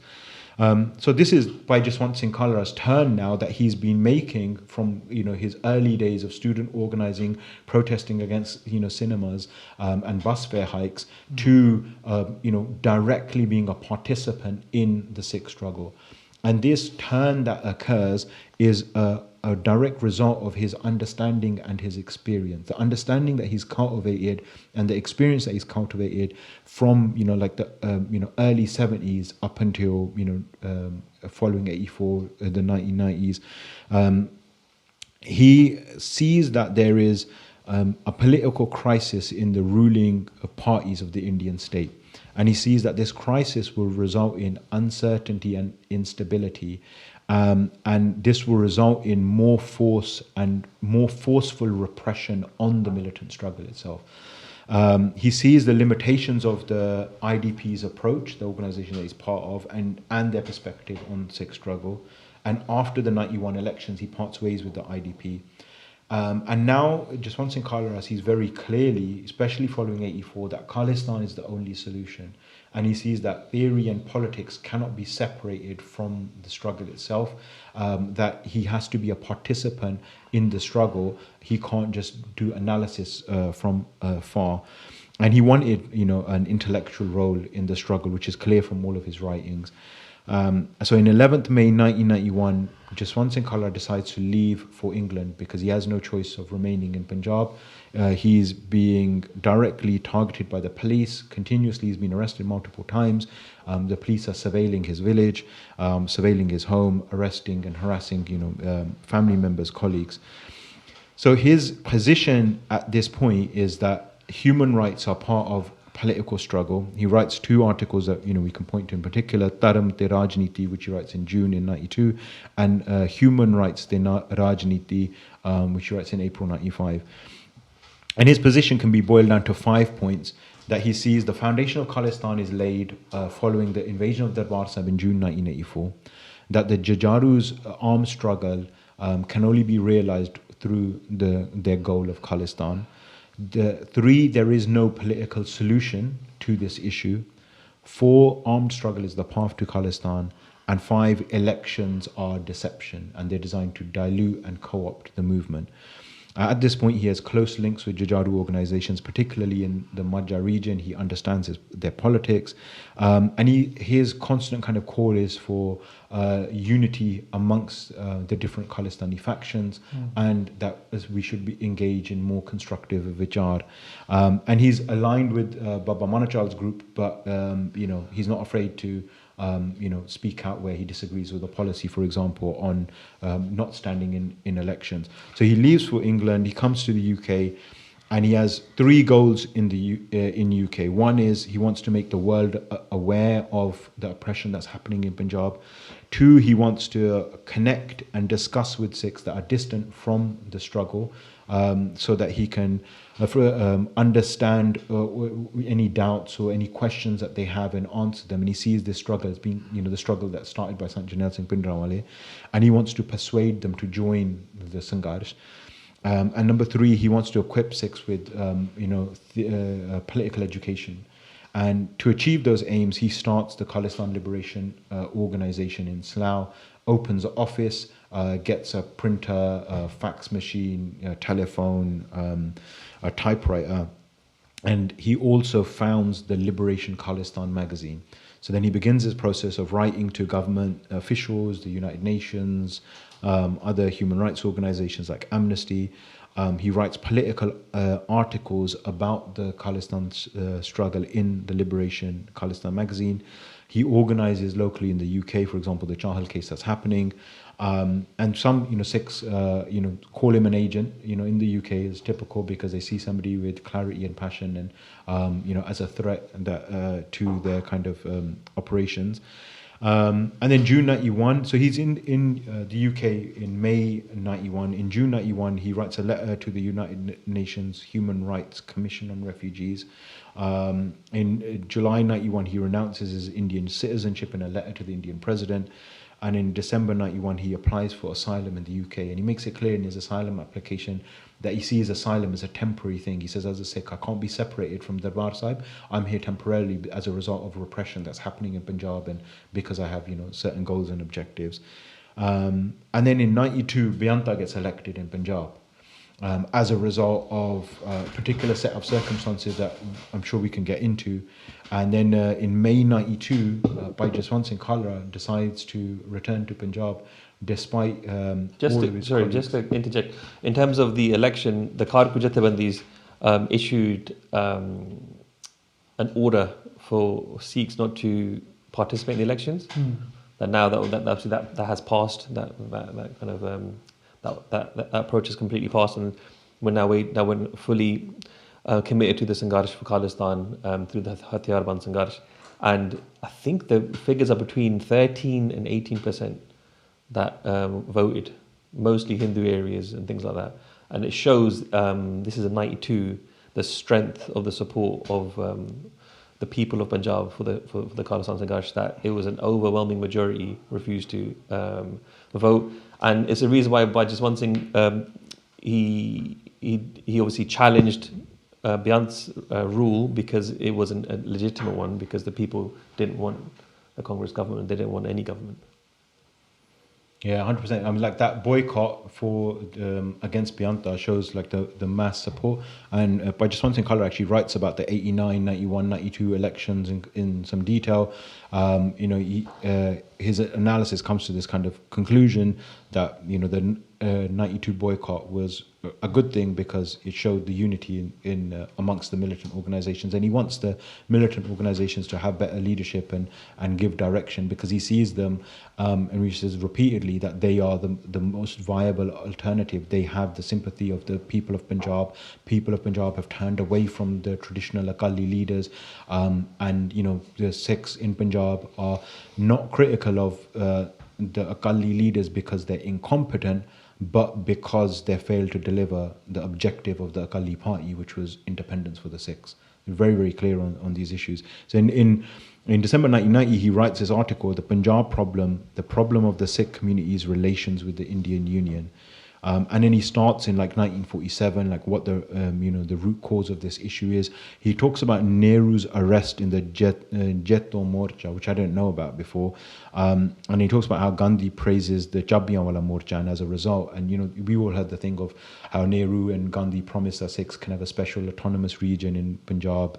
But he says, because of the, Nehru's participation in the Morcha and Gandhi's praising of the Jabbianwala Morcha and the fact that they said we can have autonomy, Sikhs believed them because of those two reasons. And he said, instead of that, what really happened is they started giving positions to Sikhs in the Congress party and kind of, undermined that whole thing. And he's like, the Akalis realized this and they refused to sign the constitution. And then this current era of Akali Morcha begins. And he says, Nehru understood that this Morcha was not actually a protest for a Punjabi province, but instead a protest for expressing the separate political existence of the Sikhs. And then he's saying, as part of that, the Hindus are convinced, Baljit Singh was saying to, side with the Indian state. And one key example, which we've heard about a lot, is how the Hindus were convinced to write Hindi as their mother tongue on the census. And Jaswant Singh Khalra writes about that, and he says, the reason why they did that was to stave off the formation of a Punjabi language-based state, which Nehru told them would effectively be a Sikh state. And then he's saying, giving more detail, he says that following the 1965 war with Pakistan, the Sikhs are convinced to support India because they're again promised that after this war with Pakistan, Sikhs will have an independent Punjabi state. That doesn't happen. The Anandpur Sahib Mata is written, and then the Indian government introduces Article 370, and then he says Article 370 is designed to crush every movement seeking a greater share of power. And he's saying that at the time, the Akali government slogan as part of the Akali movement was panth khatre vich hai. And he's saying because as a result of that slogan, as a result of them putting the panth first and fighting for the goals of the panth, they became popular heroes. He said when the Akalis aligned with India, they start to lose Sikh support. He says Sikhs were not critical of Akalis due to incompetence, but rather the Sikh community believed that the Akalis' primary goal was to establish a sovereign state. And then he's saying, after this point, Sant Pindranwale unveils the truth. The polarization between the Sikhs and the Akali leaders happens. And he's saying that the militant factions have a very clear rhetoric, and as a result of that, that keeps the Akalis fragmented, and the Sikh community becomes influenced by the militants first, not the Akalis. Before, it was the Akalis were the go-to people when it came to quote-unquote politics, but now the militants are giving birth to new politics, and they become the go-to people for people in Punjab to understand what our relationship is, which he says the issue is redefining the relationship between the Sikh community and the Indian Union, which is the core issue. This is why Khalistan is occurring, because we can't live under a Brahminic or Hindutva government that gives no space to our sovereignty and continually undermines our language, the ecology of Punjab, their own economic system in order to penalize Punjab. Punjab's environment, agriculture, everything's being undermined because of these Delhi-centric policies. It reminds me of the quote from Panth Prakash. That's not just the Brahmins, not just India. The attempt of the satellite. Yeah. Or Sikhs can never be a satellite to another power. Being fully sovereign and autonomous is their first and last demand. It's the 18th century text. So this isn't something that was just from this movement. This is something throughout the Sikh history. And then he says the solution is a referendum, and there should be 3 questions on this referendum, which is, one is, should regional provinces be like Punjab be given increased powers? 2, should we follow the Anandpur Sahib resolution and have internal autonomy within Punjab? Or 3, should we have a separate state? And he said that's the only way we can resolve any of these issues. So it's really clear. Like I say, he's writing this article in 1990 when he's part of the IDP, an organization which he later parts ways with, probably because of positions like this, but a really clear analysis and criticism of the Indian state, and a really clear alignment with the Sikh desire for sovereignty, which only gets sharper and sharper. And while Bhai Sahib is in the UK from May 91, his first article in the Liberation Khalistan magazine is, what is the general impression about Khalistanis abroad? And he writes, his immigrant Khalistani brothers, the common Sikh is disillusioned. I have no doubt that you're sincere. Set an example. A Khalistani model, this is the message of Khalistan Day. That's one of the first articles he writes in the UK. Then he writes about the signs of the June 91. He writes the signs of the stagnation within the diaspora Khalistani movement. So the whole time you've been speaking about all the things that Bhai Sahib did now coming to the UK, I'm just thinking about what they're most famously known for, which is the missing individuals, right? Occurring across Punjab. And we've not even got to that yet, so it's just showing all the amazing work that Bhai Sahib did, as well as that. You talked about them settling here in Slough, having their own office, fax machine, all these things, and writing articles. So what did Bhai Sahib actually write? And also, can we get these things available to us today to read ourselves? I don't think we can access the original documents, which is a bit of a shame, but there are reproductions, particularly in this book, Darkness Defied, which is excellent for the primary sources. It's got 10 articles that are relevant from that period of 1990 to 1995-ish. And then it's got others that Bhai Sahib writes when they're back in Punjab. And then it's got others, that were previous statements that they were given. But there's that crucial kind of period where it's got a really good chunk of articles. So that first article I mentioned, what is the general impression about Khalistan abroad? It shows Bhai Sahib is Jantak, they're concerned about this issue, how the Khalistan movement is being seen by Sikhs and the direction it's going in and where it should go. And his second article, which he writes, is called Signs of Stagnation Within the Diaspora Khalistan Movement. I think it's one of the most clearest articles that he writes. He starts off by saying, Sikhs have survived by proceeding to Siri Darbar Sahib to offer their heads. When he's people are saying, Sikhi nu bachana chahiye hai, kiddan bachaiye, all this kind of stuff. And he's like, this is how Sikhi has survived. He says, I consider the war for Khalistan to be a righteous war. And there's one passage in particular which is, he repeats this in his famous last speech. In our Manmat, out of all of Akal Purukh's gifts, we are seeking to acquire material gifts, but we have been reticent to ask for real gifts from the giver of gifts. Our giver's greatest gift is Shaheedi, but it is given only to one who is fortunate. Blessed are those mothers whose sons sacrificed their heads and placed them on their palms for the sake of the honor and glory of the Qawm and became Shaheed. Some of us, under the influence of Manmat, say that there are still many young people in Punjab who should make sacrifices. We will join them when we get the throne. May Waheguru give them a long life so they can see over that long period that the Guru does not give the same status to a Nawab as to a martyr.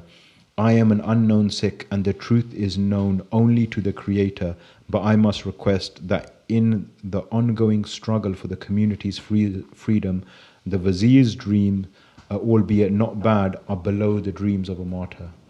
They're really kind of clear position that he's outlining, and he talks about we have the same faces, the same old cliches repeated on the same stages, and we need to revitalize the Khalistan movement. And he kind of outlines his plan for doing that in the next article, which is called Strengthening the Foundation of Khalistan, which is written in January 92.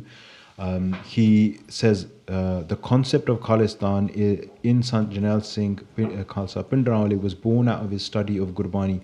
This is why his activities towards Khalistan had the seal of Gurbani, and he encouraged every Sikh to adopt Gurbani to become a Khalistani. And then, the previous quote that I mentioned about the armed attack to crush Sant Pindrawale's rapidly rising movement had a deep impact on Sikh thinking.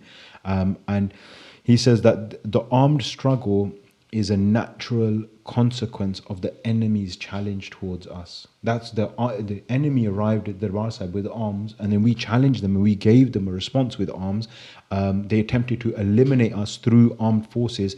We accepted the challenge, vowing to resist with the use of arms. Sant Pindrawale also took up arms and inspired the Sikh Qawm to rise up, but all the while urging them to remain under the watch of Gurbani. And he's like, as a result, many people returned to the fold, and through Guru's grace and through their sacrifice, many are still toiling.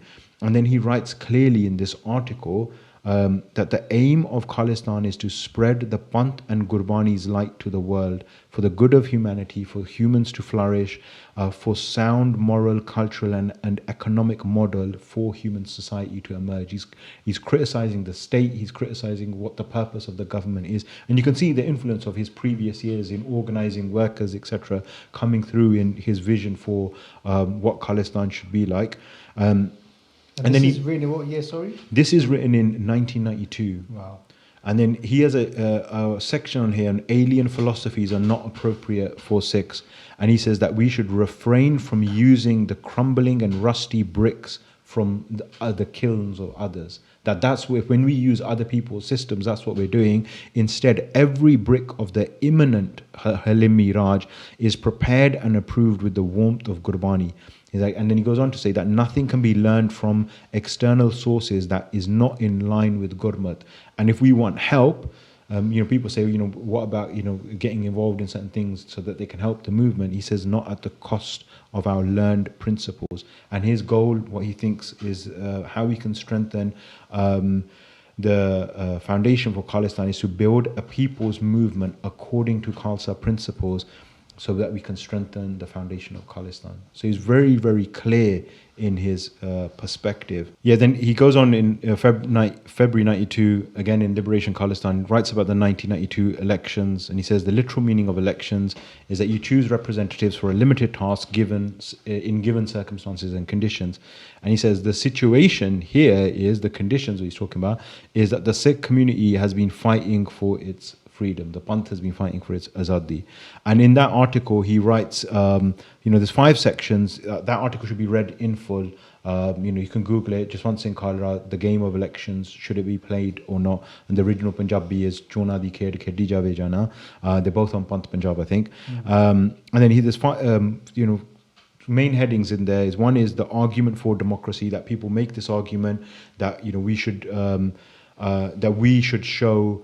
Actually, before that, he says that there's more than 50,000 Khalistani Hire languishing in jails. Again, like very clear how he views the Khalistan struggle. And he says that currently, like in the start, he says no Sikh organization has yet been able to declare the only way to liberation of Khalistan is via elections. So then he starts criticizing what elections are and why we shouldn't participate in them. So he says like one argument that he breaks down is this argument for democracy, is saying that Sikhs should participate in the elections to show the world that we are democratic and we believe in democracy.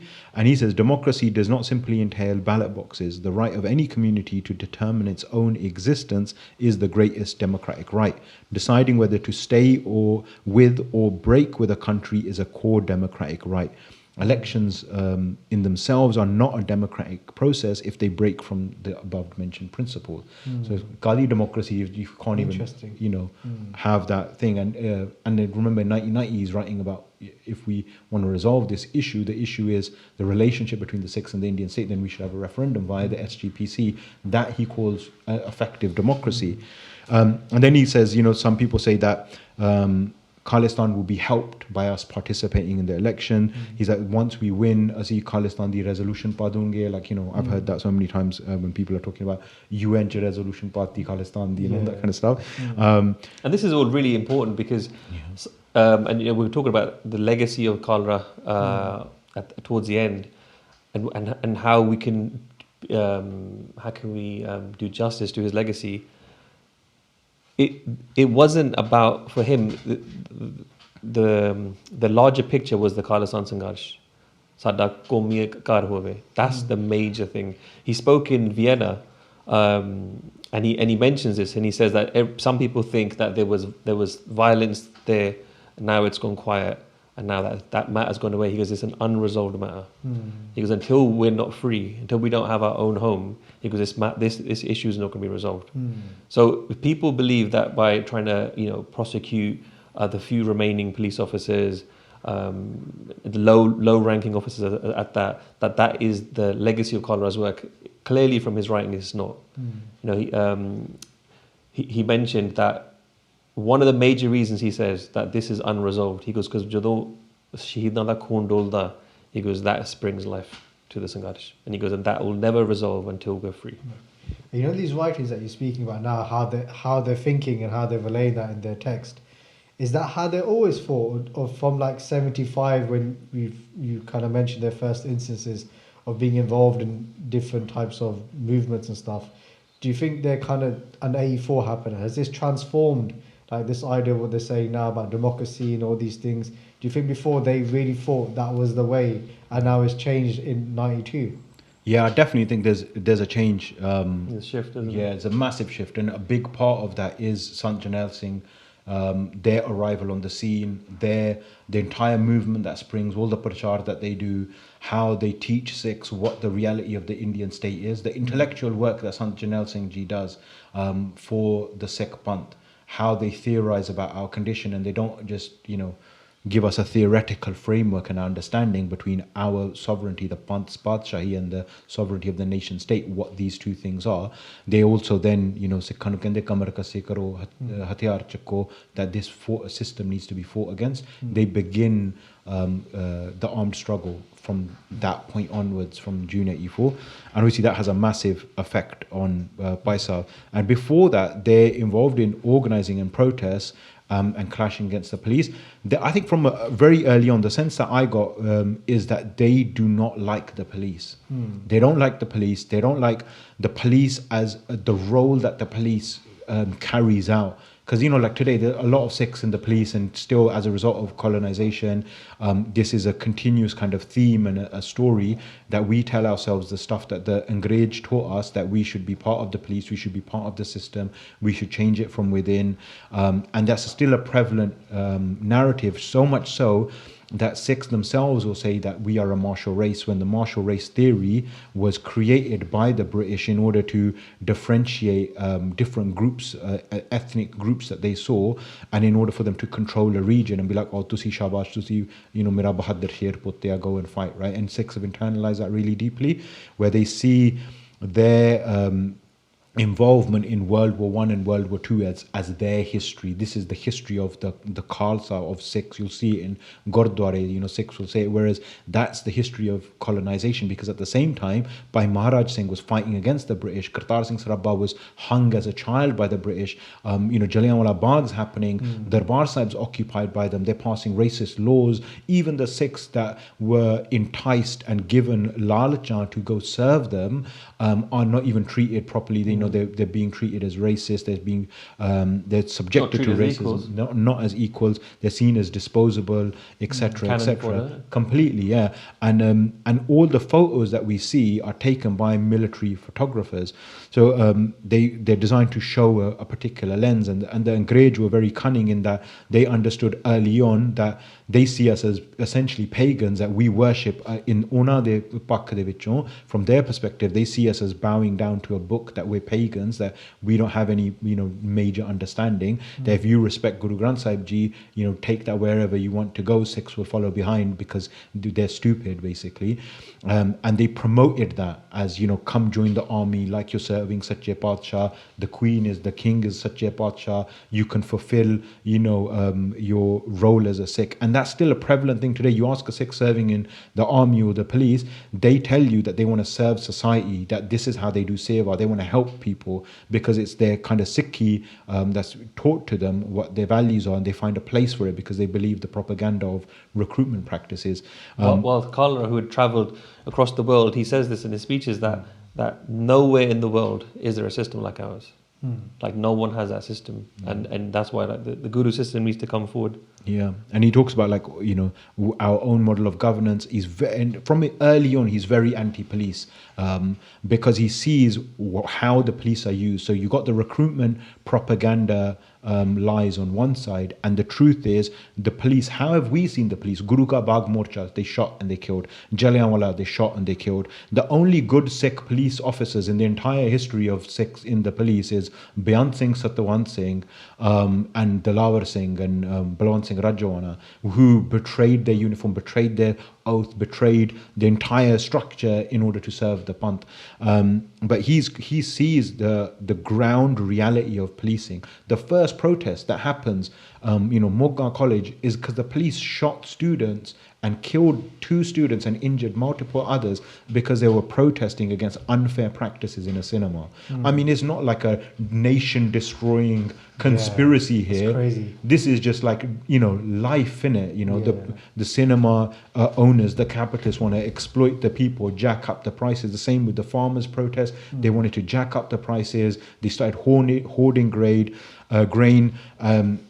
And by Khalra raids their warehouses and steals. The other thing as well, this people. isn't the police's own ideology. This isn't their own orders. These are instructions that have been passed down from the central government. Yeah. If there's a bounty system where they're paying out thousands of rupees, I think it's 40,000 rupee for unarmed, unidentified militant. That fund was from the central government. So sometimes we've got to keep it in mind as well, like the focus, and by Khalra was correct in his focus, whether it was the system. It's not just Punjab police, because that's what you hear a lot, and even in the that film, can become kind of internalized, kind of like we are the problem, isn't it? But that's exactly what that's exactly what the Indian media, the Indian government has tried to convince Sikhs of, is that Punjab police is a bit heavy-handed. Yeah, they were bad. The problem is always Punjab, whether it's the Sikh of Punjab, the politician in Punjab, the police officer in Punjab, or the soil in the land in Punjab. The problem is Punjab. So even when they're trying to tell stories about us in the Netflix show, there Punjab is the problem. The saviors come from Delhi, which is completely the opposite. The structure. There is no such thing, in my perspective, as Punjab police, because there's not a police created by Sikhs in Punjab for themselves. themselves. The real Punjab police, or if there was police in Punjab, would be some structure that the Khalsa Panth created themselves autonomously, and it wouldn't be the police then, because it wouldn't punish people in the same way the police punishes people. Because if we look at the Sakhiyan from our Atiyas, by Babidi Chand, who steals the horse, which was like one of the biggest crimes you could commit at that time, comes into Guru's darbar, and the Mughal, quote unquote, police look for him, and Guru Sahib says that there's no jor here, there's itte da sangat there. So continuously from like Guru Sahib's time onwards, there's a counter authority of the Guru's darbar and the Guru's way of administering justice. Like I was thinking about Kartar Sakhi the other day that we're taught as kids. A guy was a cannibal eating like unweary travelers, and Guru Sahib gave them bakshish, Onna te vi tars kita. Like today's Samaj would have no place for Kartar Rakesh. It would be like, you are the epitome of evil, let's kill you or lock you away. So our view of justice, of how these things happen, is completely different. And the Punjab police itself, a colonial creation. Yeah. These were things that, like, we didn't have jails before the British. They turned schools into jails because we didn't have that system. Which you see like continually playing out. The school, the government office, the bus stand, the so-called things that are created to help you become the places where the administration latches on its security apparatus. The school becomes the military base. It becomes the torture center. The Amritsar jail, where Bhai Jaswant Singh Khalra is sent, is created by the British. They create two jails, one inside the city of Amritsar and one outside the new Amritsar jail, built on like their architectural principles. The police station in Punjab is created by the British. The railway station, the bureaucracy that they're fighting against is the colonial administration, is that bureaucracy. I think from early on, Bhai Jaswant Singh Khalra had a very clear anti-authoritarian, anti-police in particular perspective, which only then continues to get sharper and sharper, especially when they see, like, from the police shooting at student protesters to the police executing and eliminating families in targeted killings and assassinations, and then destroying the evidence, and obviously November 84 happens, the role of the authorities in all of that. So Jaswant Singh Khalra, I think, understands not only how the policing works as a mechanism to suppress people, but also how the bureaucracy works in order to protect and shield them, because he's seen this throughout his whole life. And Sant Jarnail Singh gives it meaning from the Sikh perspective, that this isn't human rights, this isn't discrimination, e galamiya. This is happening because Tusi Patshaya, and you have your own autonomous existence, and when you struggle for that, you expose the Indian state, then it's going to respond in this way. If you want to be a Sikh, if you want to exist in this world as the Azad Khalsa, with your own kar, not as a citizen of somebody else, then you're going to face and just these about types of in things. terms of the shift, what we're going to remember as well is in the 70s and 80s, this is only a few decades from when the United Nations was formed, the Universal Declaration on Human Rights was written. So at that point, those Sikh activists, it was untested. So there was a possibility that maybe there could be, through this avenue, if we can reduce the oppression, that's been carried out through other means, then why not exercise those? Why not see? And they fully exhausted all those machineries, all of those avenues for justice, and through his life, through his experience, through his Sangharsh, he sees that the only justice the Khalsa gets is from the Khalsa. 100%. And they all go through that journey too. Like she's elected official, then she gives up, thinking at the edge of the Koshaniga. So one of his last recorded speeches in Vienna, Bhai Sahib says that Shanti can only come through Sangharsh. He goes, Sangharsh happens for Shanti. He goes, Koi apna jara jaan varda, someone who sacrifices his life, he does that for Shanti, to create peace. So the important point I'm trying to make is that sometimes we could look at, they wrote to the UN, they went in front of the UN, or they wrote to Amnesty. But this would have been the first time the Panth had tried these new mechanisms. Obviously, the nation states weren't a thing during the Khalsa Raj, and we're trying these different machineries of quote unquote justice to see, and they saw the reality of them. The bitter truth is nothing happened. He went in front of those parliaments, he spoke to those organizations, and how do you think Bhai Jaswant Singh Khalra feels? We'll talk about it obviously later on, but when he discloses this evidence, Amnesty then does a campaign, and they direct the letters and the appeals to the chief minister and the head of police. The ones that are doing it. The one they're doing it. But the thing is, and Amnesty are more than qualified than anyone in the world to know what's happening and where it's happening. But that's their system, right? What do you do if it's the head of government and it's the head of the police that are like doing this? And you still have to write to them. It's a flawed system. Of course it is. So they're not going to write to the Palestine Liberation Force. So he unveils this mask of democracy. He unveils the futility in these systems. Yeah, 100%. And like all of this is the foundations of this.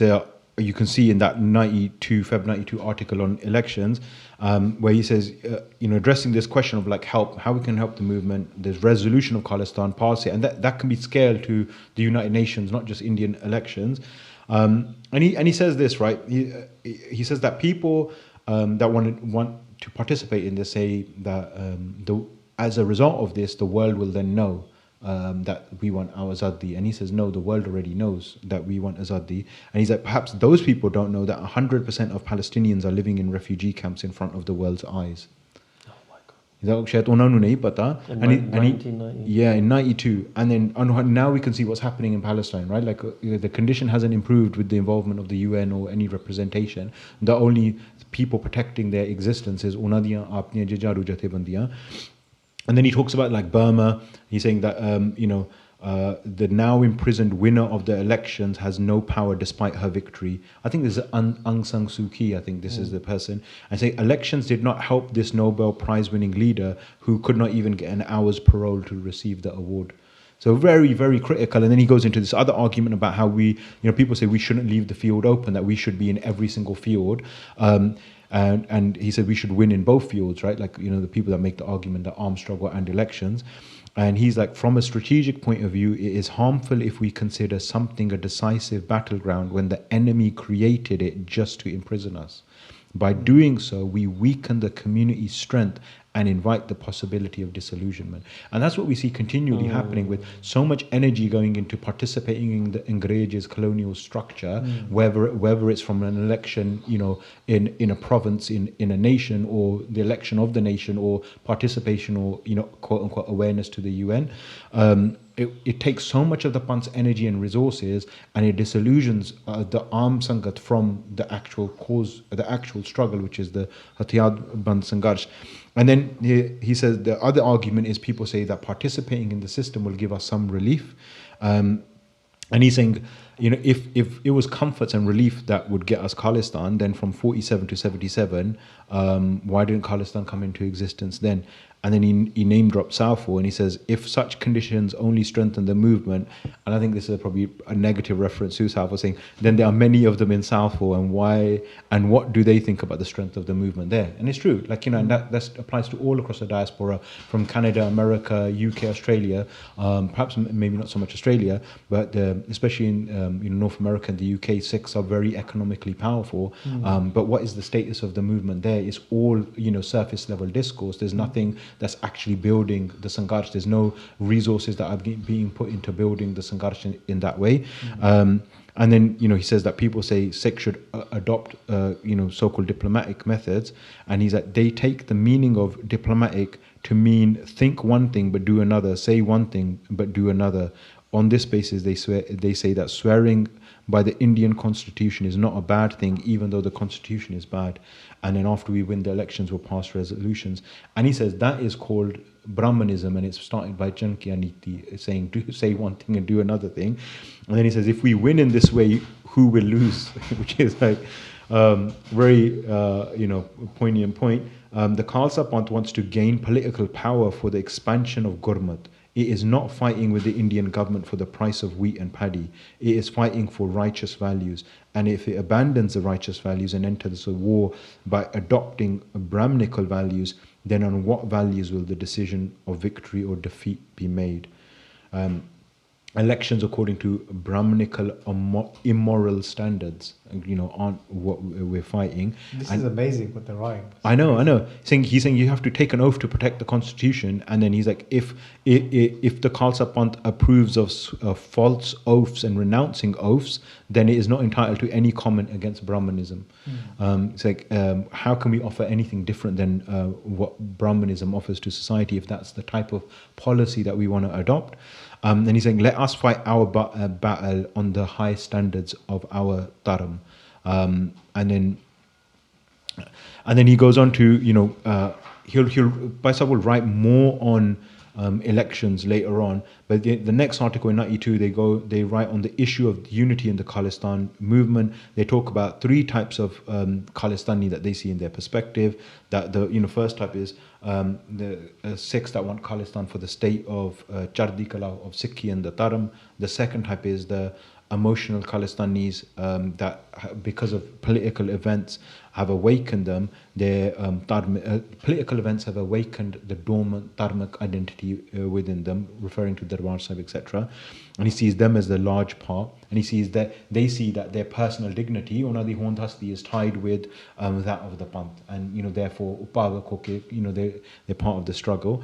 And then he sees the careerist type of Khalistani that are drawing on popular sentiments like the Akali Dal, etc., that stand to gain office and seats and channelize the Sangharsh into electoral victories and utilize it, which he criticizes as a phenomena later on. And he sees these three types of Khalistani as being fluid or interchangeable, and he's saying not to create divisions amongst them. He said we need to understand the circumstances that are bringing people towards the Khalistan Sangharsh. And he says since June 84 the movement of Khalistan took the form of a people's movement, and it's been entangled by the enemy now. And he's like, there are few opportunities to unify the movement. And then he says something which I found really profound is the task is not even possible during a fast-paced war. So when we talk about unity, etc., he's like, which is not even possible. And that's what the reality that we're seeing play out in front of us. And he's saying the Sant Sipahi of the Khalsa are trying to establish a righteous Raj to spread the light of Gurbani in the world.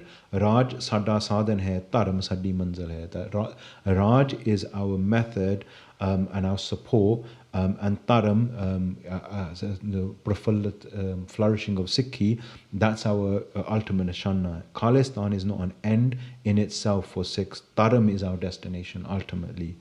And the thing is, just to jump in there, it's really important to see and to read and listen to ਉਹਨਾਂ ਦੇ ਵਿਚਾਰਾਂ ਸੀਗੇ, because this was during the peak of the movement. So one thing that can get kind of skewed in perception is his work in 95. In 95, there's an absolute slowdown of the movement, right? There wasn't an armed Sangharsh in the same way that it was in 91, 92. So from that point, and we can talk about this a bit later, obviously, when we get onto that, in terms of why they were doing the work they were doing in the cases, and what the objectives were. But Bhai Sahib himself understands that this work was born out of Gulami itself.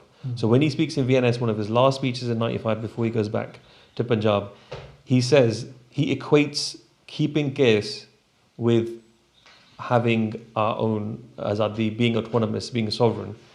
It's as important. And what he said was, and this shows us he understood like this position as well was one out of Gulami, right? Because what he said was that when we tell people around the world, tell them the definition of Sikh, that Satguru created us to destroy oppression in the world, then those people who know about Sikh say, Khalsa, it should be the people of the world coming to you for protection, but instead you are going to people and asking them to protect you. Why did this happen? And Bhai Sahib says this has happened because we have strayed from Satguru's path. We've forgotten how and for what purpose Satguru created us. So even their work that they were doing was a very important work they were doing. They understood what, and obviously in 95 as well, at that point, why they were having to do that kind of work as well. But what the true solution to, the true hal to all of our situation is ultimately Khalistan. Yeah, and in 92, Bhai Sahib writes a relationship between Dharam and Rajniti, and exactly along the lines that you're talking about, saying that because we're focused on material gains, we're drawn towards immediate gains. We become very short term in our perspective. And he said, we have started a war for the Chardi Kala of our Dharam. Our dharmic asul, our quote-unquote religious principles, teach us how to fight. If we leave the path of dharma in the battlefield, then the issue of our war is over. Politics is another name for rubbish. Politics is the name of the principles that determine social relations. If they are decided on such, then there will be dharmi rajniti. If they're based on lies, then there will be, atarmi, unrighteous politics. And to Baljit Singh's point, he's saying the biggest weakness lies in the fact that we are trying to attach the axis of Sikhi to the prevailing practices of dirty politics.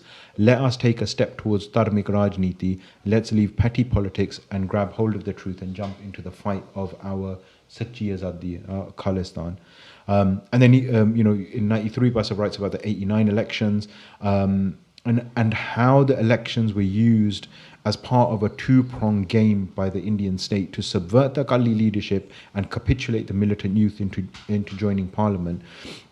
And he's saying the militant parties didn't participate, but they supported particular candidates, and the Akali Dal candidates were defeated, but there was no alternative leadership. There were multiple factions, and he's saying, without a doubt, the essence of the militant parties revolved around Sikh politics, i.e. they were the true alternative.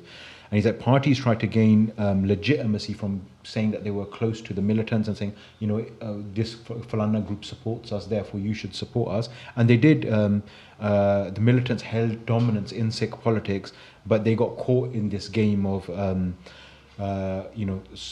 choosing one side over another and supporting one candidate versus another, and playing that game. And he's saying that the 92 boycott was a successful display of unity against the Indian state. And then his last two articles that I mentioned in the book are one written in June 93, the next phase of the national struggle. Again, time of year, what's happening around in the panth at that time.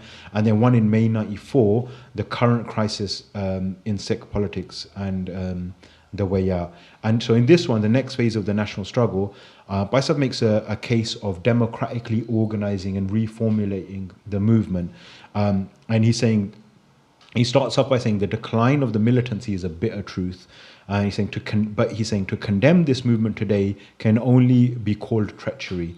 The achievements and the strides of this movement cannot be matched by anybody criticizing it, in their lifetimes. And then he goes on to lists what the movement has achieved. He breaks it down. He says, firstly, the movement, the Hathiarban Sangharsh, created awareness and awakened the panth. And he's like, it exposed the communal character of the Indian state, that what they will do when their interests are challenged. And he's like, they brought the issue of Azadi onto the political agenda of the panth. It ended the monopoly of the large crocodiles of Sikh politics, i.e. the Akalis. It created a clear division between the panth and the Indian community from top to bottom. And with its blood, it illuminated a path following which the community can achieve independence. And he calls the Hathiarban Sangharsh the first struggle of independence, the first war for Khalistan. And then he goes on to talk about how that we need to turn this movement now into a people's movement, because of the lack of faith in the militant leadership, a lot of infighting and stuff that was happening, that we should reorganize now and formulate a democratic Sikh People's Front, join up with other democratic movements that are fighting against India. We should mobilize with these different groups. We can play a massive role. He's saying, if this freedom struggle fails, then the two options that he talks about in that article, he's saying one option is selective militancy, is that strikes will continue to happen by militants so that the Indian state knows asi hale jiunde ha. He's like, or that we can have a public mobilization for amongst the Sikh masses. And he's like, if this democratic thing fails, then the selective militancy will go on. And his biggest kind of focus is we need to strengthen Qawmiyat among Sikhs, which is a big thing right now. I think it's still all of Baisab's analysis is it's still relevant till this day. Yeah. That spirit of Qawmiyat isn't alive amongst the Sikhs. When Sikhs talk about going to the UN, they're not prepared to pay the price that you have to pay for the UN to listen to you. And even then, the UN doesn't listen. The Palestinians are prepared to pay that price. They paid that price with thousands of shahadat of their people. They fought a bitter struggle for many, many years. And, their struggle is internationalized, yet all of these Western countries in the UN, even though they might condemn Israel to varying degrees, even though their own journalists and their own workers are being killed. They're not able to militarily intervene or militarily support the Palestinians struggling for their existence. So Sikhs talk about going to the UN, but the price, the threshold is very, very high. And then that spirit of Qawmiyat isn't amongst us, because the amount of resources that we spend, for example, on Nagar Kirtans, we act and behave as if we already have Azadi. The amount of money you spend on Nagar Kirtans from Southwold to Surrey is in that vein, that, asi azadiyan, like, we can spend this type of money, but we're not willing. We've been given permission for the day. Yeah, like we've been given permission by the day, from the police. For the day, isn't it? Yeah, for the day. We've got the approved routes and all the rest of it. But we behave as if we have Azadi. Like, these aren't the actions of a Qawm that is fighting or wants to create a sense of Qawmiyat amongst its people. The amount of resources that we're investing into these types of things, right? Like, that's why I think other movements, etc., don't really take Sikhs seriously, and they see us in that same colonial lens, that these are the ones that are going to join the police and batter you because the Gora told them to. Like, no. Which is why even with the Palestinians, that even though some sections of the world and governments and organizations say to them that, like, you guys should put down your arms and try to do something diplomatically, they completely point blank refuse. They don't kind of entertain that at all, because they understand their history for the last half a century alone with the United Nations, etc., has shown that what the international community is going to do. Yeah. When you say Qawmiyat, can you elaborate on that? What do you mean by that? Are you speaking about the Qawm coming together? Are you talking about something bigger, like as in fighting between Jathebandiya? What do you mean by that specifically, G? So the spirit amongst the Sikhs that we need to establish our own Raj and our own governance structure. That's how Bhai Jaswant Singh Khalra describes it, establishing their own governance within a particular region. Like other religions, Sikhi, being a religion, gives people a special way of life, but when it takes the form of a nation, it also presents a special political vision. And then he talks about that political vision, human beings flourishing, etc. So our sense of Qawmiyat is our sense that asi ek panth hain, and that we need our own Azad Kar Khalistan. That's what Sant Jarnail saying, and all those Shaheeds, what they were fighting for. That sense that we are part of this, like the same dard that Jaswant Singh Khalra and the Shaheeds of that era, the Naujawan Bacche, Bachchiyan, Buzurg, Bibiyan, that they felt that sadi jaan bhavan jandi jave, asi panth de sangharsh de vich hissa pauna. The best way I understood it was the way my dad described it to me. What a Sikh's farj is, ਕਿ ਜਦੋਂ ਕੌਮ ਤੇ ਭਾਰੀ ਪੈਂਦੀ ਆ, ਸਿੱਖ ਦਾ ਫਰਜ਼ ਆ ਉਹਨੇ ਘਰ ਨਹੀਂ ਬੈਠਣਾ, ਉਹਨੇ ਕੌਮ ਦੇ ਸੰਘਰਸ਼ ਦੇ ਵਿੱਚ ਹਿੱਸਾ ਪਾਉਣਾ.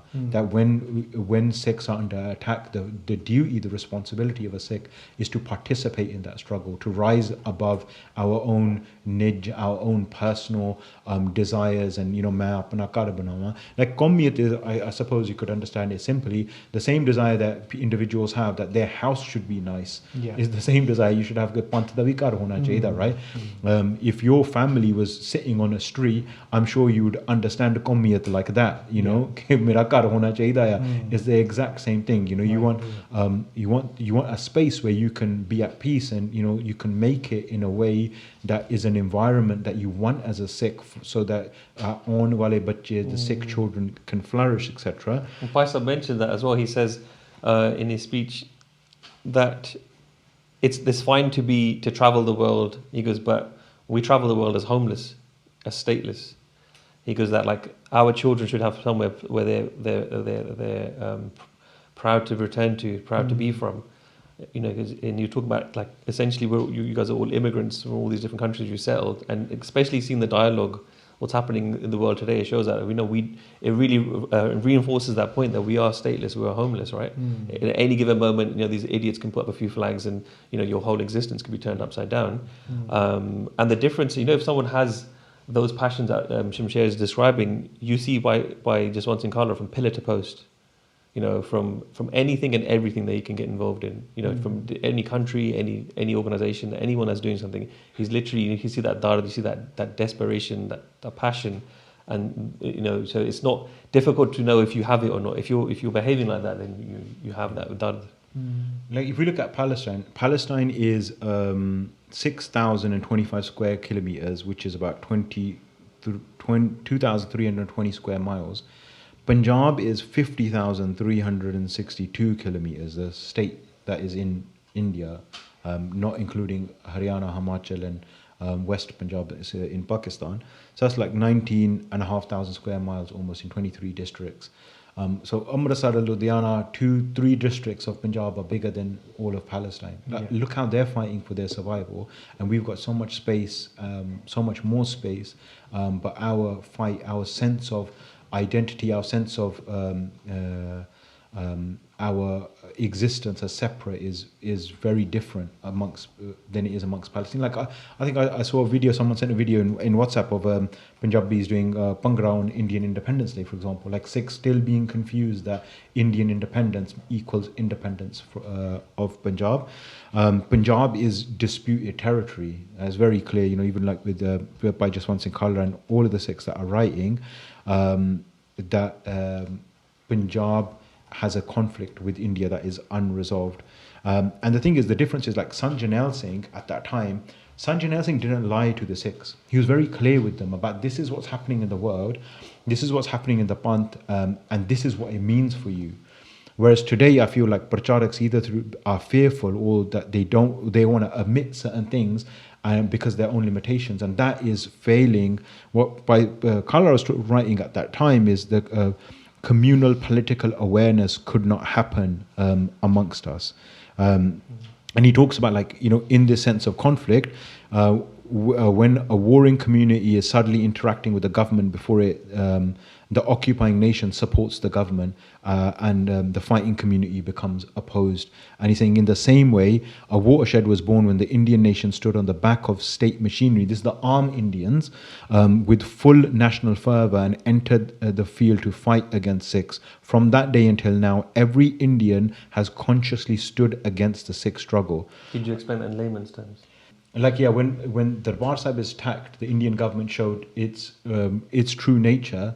And then when November 1984 is happening, the Indian citizens showed their true nature and their true alignment with the Indian state. That's why they were attacking Sikhi and Nishaniya of Sikhi, right? Like burning Gurdwara, etc., defecating on paintings of Guru Sahib, cutting Sikhs' beard. They were showing their national alignment. And in such an environment, Bhai Jaswant Singh Khalra's writing in 92, he's like, when the BJP ascends and comes to power, they put their, they demolish the Babri Masjid. He's like, then the Muslims will have to demonstrate their Indianness. In the same way, Christians will have to demonstrate their Indianness. In the same way, Sikhs have to demonstrate their Indianness, that they're part of it. But he's saying that that's a trap. Baisa, when he's talking about this particular point, he says, although many Indian politicians meekly seek to criticize the massacre of Sikhs in Delhi, they never question the nationalist Indian will of keeping the Sikhs enslaved.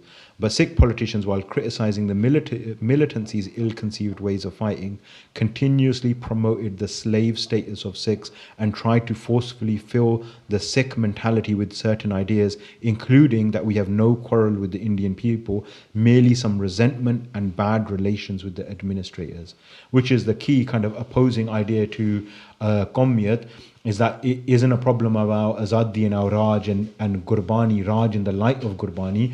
It's the fact that we want to change a few people, make the system better, change the system from within, see that individuals are sent to, are given prison sentences as example of justice.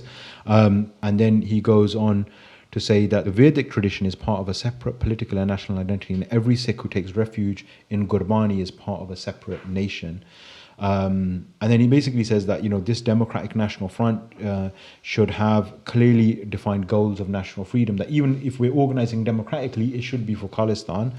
We should build a common front with the other nations that are resisting, which are in conflict with the Indian state, and there should be mass mobilizations which guarantee victory.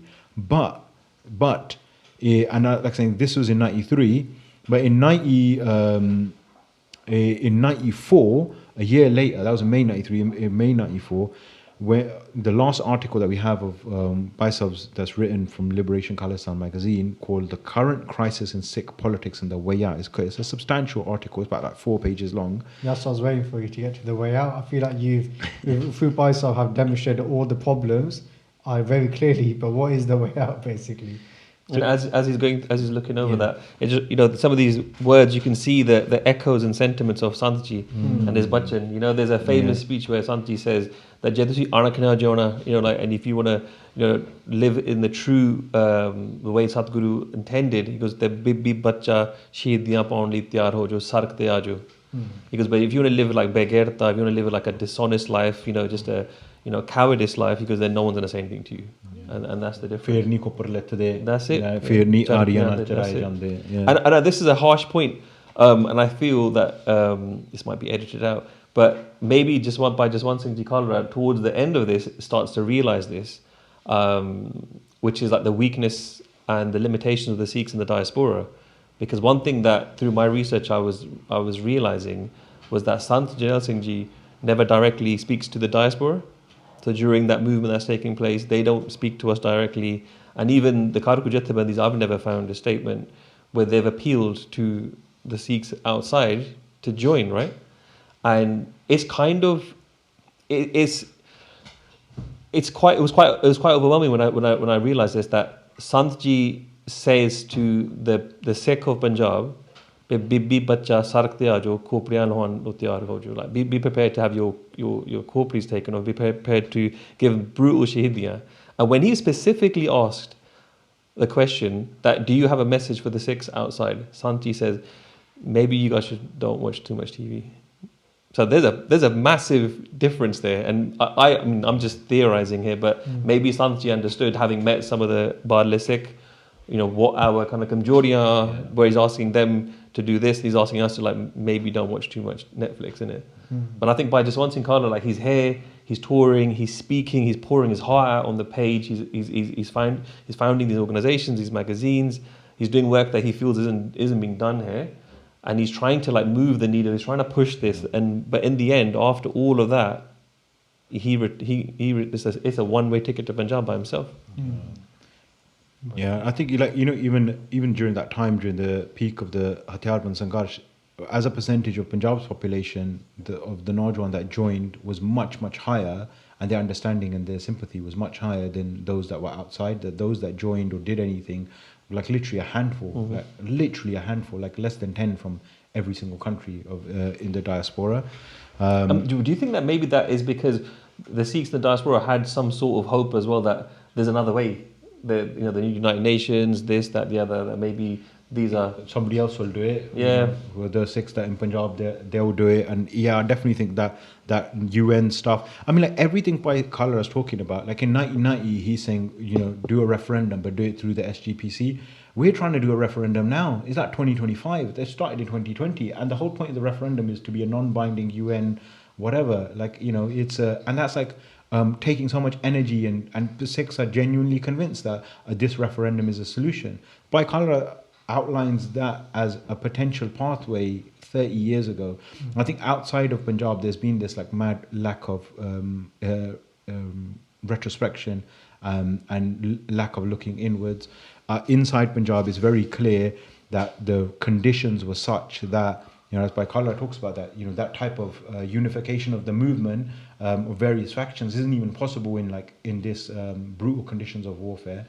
100%, I'm way more sympathetic to Sikhs in Punjab, because at the same time as they're fighting for their azadi, they're having to face brutality from police officers directed at their villages and their families, and they're having to create an entire new structure of governance. They're doing what the Missals did in the 18th century. They're fighting for the Hond Hasti of the Khalsa, but at the same time protecting innocent villagers, and they're not able to unify into one cohesive push. And that's not a criticism of them, it's just those were the conditions and the realities at that time, and it was really brutal for them. But Badle Sikhan was they cut, they weren't getting only a handful that were involved in the movement in any capacity were being arrested or raided. The rest of them, like today, are enjoying all of the dunyavi sukh sahultan, and then also feeling that they have a deeper understanding of the movement, or can offer anything other than money and resources to the movement. And I think that dynamic is still there. And because of that lack of introspection, because of the lack of willing to enter or not being able to enter the battlefield, and that way we create all of these other kind of padded out circumstances where we can feel at peace and at ease with ourselves. But I don't think that should be our goal. I think we should be inherently uncomfortable and we should teach our children that we should keep that antagonism alive, we should keep that uncomfortability alive, and we should never really settle for anything less than Puran Azadi and the revival of our Sangarshan, which Bhai Sahib talks about, right? The current crisis in Sikh politics and the way out. And as many of the longer form articles starts off with, the attack on Darbar Sahib, this how it's imprinted on the Sikh community's consciousness. June 1984, the Sikh mass movement was at its peak, but the Indian repression was also reaching its peak. The Rajiv Longowal agreement, opportunistic Akali leaders, the Indian media's propaganda, and the traitorous Longowal was presented as an Indian martyr. And he's like, in 86, the Sarbat Khalsa, against the wishes of the Akalis and the Indian rulers, the Sarbat Khalsa vowed to start a national liberation movement, and a new alignment in Sikh politics began, where the Jujaru Jathebandiyan now become steering the ship. He outlines a critique of like the armed struggle at that point, and then he talks about the June 91 elections and the boycott and the confusion that's created.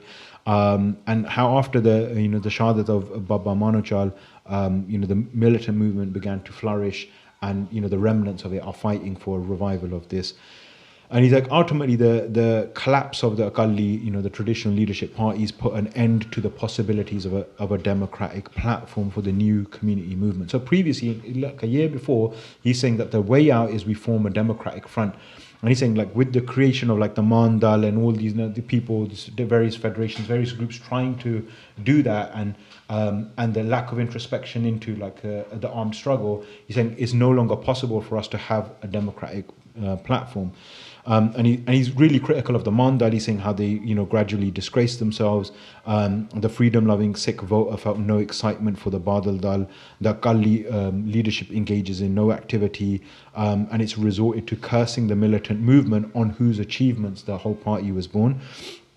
And he's saying many, beyond this, many people are seeking to gain control of Gurdwaras based on capitalizing on the emotions of like Najwan. And he's saying many Sikh youth are coming forward to participate in the community's liberation movement, despite all of this that's happening. And then he's saying if we're worried about the current crisis, if we see this dilemma and we want to weigh out, he's saying the shelling of the Akal Takat in June 1984 unveiled the true nature of the Indian state and its relationship with the Sikhs, and the massacre of 1984 presented an accurate picture of the public relationship of the Indian nation with the Sikhs, which is what we were talking about earlier and yesterday. How November 1984 shows how the communal sentiments or the nationalist sentiments of the Indian state citizens can be channelized against any other community, whether it's Muslims or whether it's Sikhs or Christians at any time. In fact, just today I was reading an article about a youngster, a Muslim in a village in India, who had organized previously like Hindu festivals, etc., was accused of something by his own friends who he had helped, and they like tortured him and lynched him and beat him to death over a number of days. And like that's still like massively prevalent today because he had a romantic relationship with a Hindu girl. Because of that, they brutally tortured him, and these were his best friends, people that he called. He said Imri Jania, like he was so close to them. So he's saying, he goes on to say that Sikhs were being enslaved by the Indian state from the outset, from 1947. They wanted to teach us a lesson, and we responded with full grit and determination. And the Indians wanted to force us to accept internal enslavement. Thousands of young people made sacrifices and showed remarkable bravery. The plans of the Indian rulers to humiliate the Sikhs failed, and we resolutely fought against the Indians, and we achieved a moral victory. And he's saying if the battle was to only defeat them, and we would have won in 89 when Beant Singh's family, who killed India's heroine Gandhi, won the Indian parliamentary elections. He's like, but that wasn't what our struggle was for. He's saying during this war, initiated by the enemy through the declaration of Khalistan from Sri Akal Takat Sahib, the Sikh panth was also fighting a fundamental battle against the Indian state. And he's saying he's saying the reason why we came to this kind of point is that we weren't prepared to fight this new war for Khalistan, and we weren't willing to fight all the way to the end. He's saying also the kami that we had in the armed Sikh population that couldn't understand what was happening and that were afraid of that supported the Sikhs, but then also became afraid of persecuted by oppression and frightened by the weaknesses in the militant parties. The Sikh people began to feel it was better to stay away. And he's saying that people were temporarily frightened by the immense power of the Indian state machinery, and some people at the same time lost confidence in the militant parties to unify and give their direction. And he's saying we have to accept the ups and downs of the movement according to the conditions that were before us and the twists and turns generated by the enemies. Like within those conditions, analyzing what was happening. And then he's saying, where should we go forward? He's saying that we need to increase the people's participation in the Khalsa's movement. That this movement has political and how can we do this?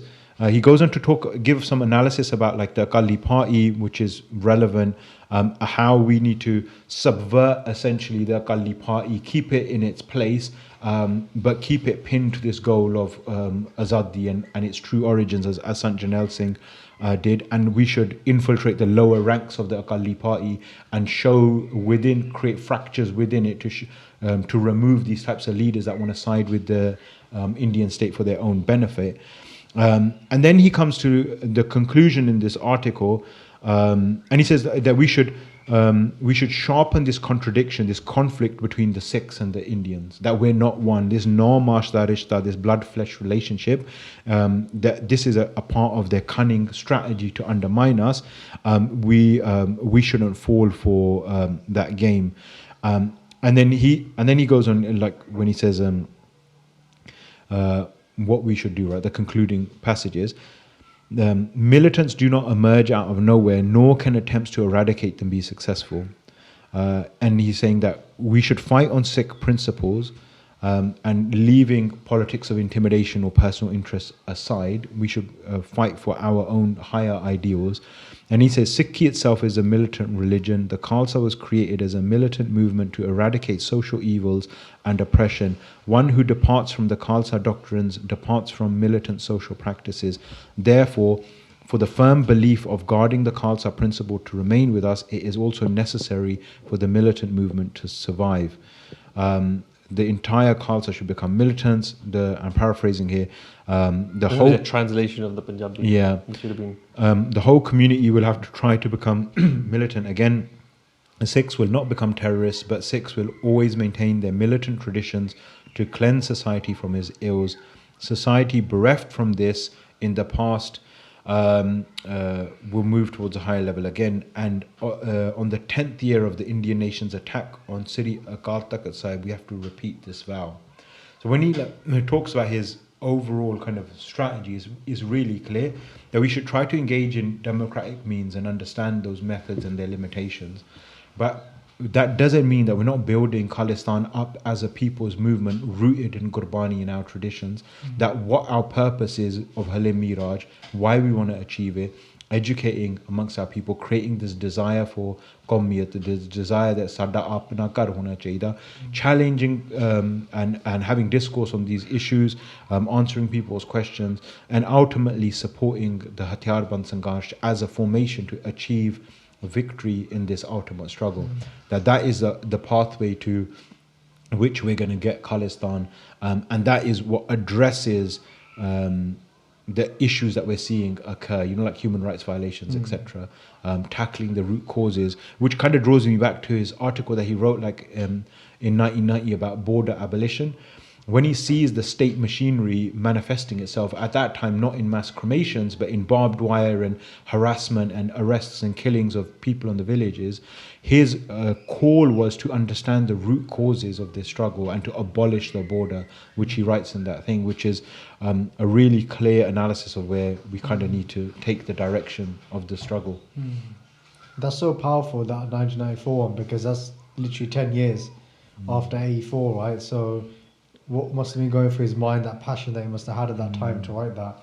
It was amazing. Yeah, and like you can see, like all through this entire period, there's no separation. Like he's so concerned about Khalistan, where we kind of started off with. How can this movement be strengthened? How can we analyze it? How can we reflect it internally? How can the militant factions be strengthened? How can we undermine, any kind of relationship between the Sikhs and the Indian state? All of these are issues that that are part of who Bhai Jaswant Singh Khalra is, and what he sees as the challenge in front, and why ultimately he's killed, and many other Sikhs are targeted and murdered and eliminated by the Indian state.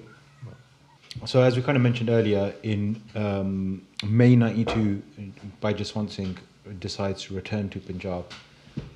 This is an environment where Beant Singh is elected as a result of the election boycott that was called for by the Jujaru groups, and vast majority of Punjabis, especially Amritari districts, the ballot boxes went back empty.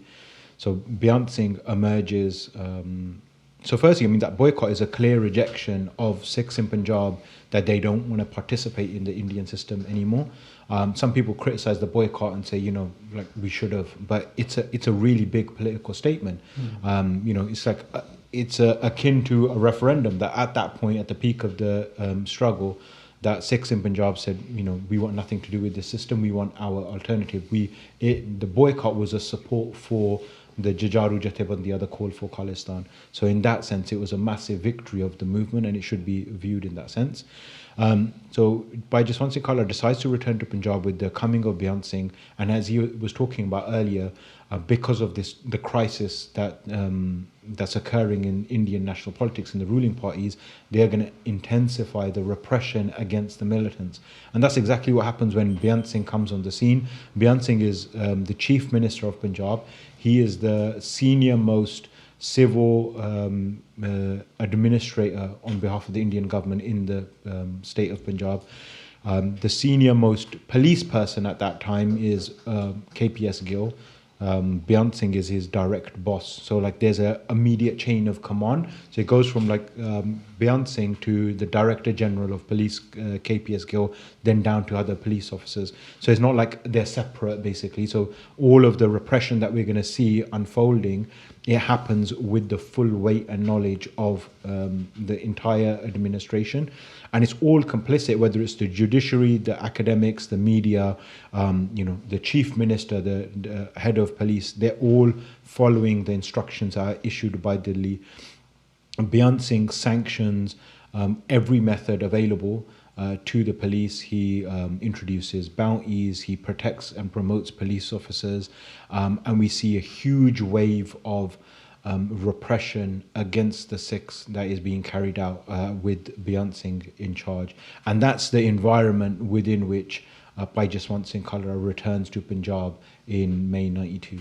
With Beant Singh as the chief minister, the police etc. given full open reins to kill them. So in that type of environment, all of Jaswant Singh Khalra's associates, in the UK, encourage him to remain in the UK. He applied for this temporary asylum. He's been granted the asylum application, but he tells them all no. That he feels in that moment a kitch towards Punjab, or the roob bol diya, it's something deep internal, personal to him that he feels. And he removed his citizenship as well, right? Yeah, he rejected his citizenship in that letter to the Indian president. So he gets his passport back. He writes to them and he says, I want my passport back, scrap the asylum, I don't want it. He returns in that moment. And it is, I don't think you can logically kind of analyze, the conditions, because, logic would dictate that, he should have stayed outside here, especially with, today's kind of diaspora perspective where, they think the diaspora is the place to do this so-called advocacy work. But what he does, I think, is the right decision. He recognizes a particular moment is occurring in history, and I think he wants to be a part of that. And he sees that, what he can do outside versus what he can do there. I think maybe he doesn't see a distinction anymore, and he sees that Punjab is the place that he needs to be in. So that in that environment, he returns back to Punjab. Does he write a letter? He writes a letter to the Secretary General of the Commonwealth of Nations. And he says, as a devout Sikh, I cannot stay too long without visiting Sri Darbar Sahib and bathing in the sacred tank. Therefore, I request that you ensure the protection of my human rights upon my return to India. And then he explains his ideological position. He says, I believe that as a Sikh, it is my moral right to support the self-determination for the panth. This is why I support the slogan of Khalistan, and I firmly believe that a democratic and humanitarian approach needs to be adopted to solve all social problems, including this issue. So please ask the government of India to adopt a democratic stance and allow me to stay in Amritsar upon entry. So he makes it kind of clear. He tries to outline his path to go back to Punjab and to tick all the boxes that he needs to tick, and then he arrives in Punjab. And at this point, it's the central government that's in power at the moment, the Congress government. It's their government that comes into power in the state of Punjab. So it was very clear at this point of what was going to take place. There was going to be a brutal crackdown on the Khalistan Sangharsh. Before this, previous prime ministers, Indian prime ministers, had negotiations, had talks with the Kartar Jathebandiyan to try and work things out and see if what negotiations could take place. But the Jujadus were very clear that the only option was Khalistan, and they would only be negotiating upon the deed of India's surrender. When Beant Singh comes into power in the state of Punjab, that's when there is a shift in policy, and now they're going to brutalize the Sikh masses and bring an end. They're going to try to bring an end to the Khalistan Sangharsh. He brings in KPS Gill as his kind of enforcer, and it's within this context that we have to understand Bhai Jaswant Singh Khalra going back. It was, you've got major leaders of the Sangharsh like Bhai Anok Singh, Bhai Avtar Singh Ji Brahma, General Singh, huge figures by Manmohan Singh Shaheed. A lot of these guys have people who had started the Sangharsh. They're Shaheed now. So to this point, 92, it's close to the end of that phase. So for him to go back, and remember, he leaves Punjab in the first place because his life's at threat already. So to go back, and given the work that he'd been doing outside in the diaspora, is commendable. I always have the utmost respect for Sikh during this phase of the movement that re-entered Punjab. Some of the names include Bhai Talwinder Singh Ji Babbar, Bhai Lal Singh, Bhai Gurdeep Singh, and in addition to those who were still fighting on the ground, like Baba Manachal and Bhai Sukhdev Singh Ji Babbar. Where did those individuals go? Did they go to Pakistan or did they go to diaspora? Which other one? These individuals. Okay, so Bhai Talwinder Singh, he had left Punjab. I think he was in 81, and then he was imprisoned during the attack on Darbar Sahib. He was in jail, came out in 84, and then he was activating, mobilizing Sikh youth across North America and Europe as well. Okay. But then, and he was in Pakistan as well. So there's lots of work that was happening. But some of these people, like Bhai Jaswant Singh Ji, when they see the movement kind of now in a bit of a perilous state, their immediate kitch is to jump in, not to like, it's to see it kind of crash, but to kind of like, we're gonna see more dadaiye, we're gonna go and kind of give a last stand, if you will. So they went to support the Jujadus who were still fighting on the ground, like the leaders like Bhai Gurjan Singh Ji Singhwala, Baba Manachal, Bhai Sukhdev Singh, and others. And just to give a bit of a context about the movement, the Sangharsh and the foundations of it, as throughout our history, was forged by the Shaheeds, right? So in particular from 78, which sparked a reawakening, a resurgence of Sikhi, which eventually culminates in the Battle of Amritsar. And this is an open battle with the state. So now there's a Takara Hojanda.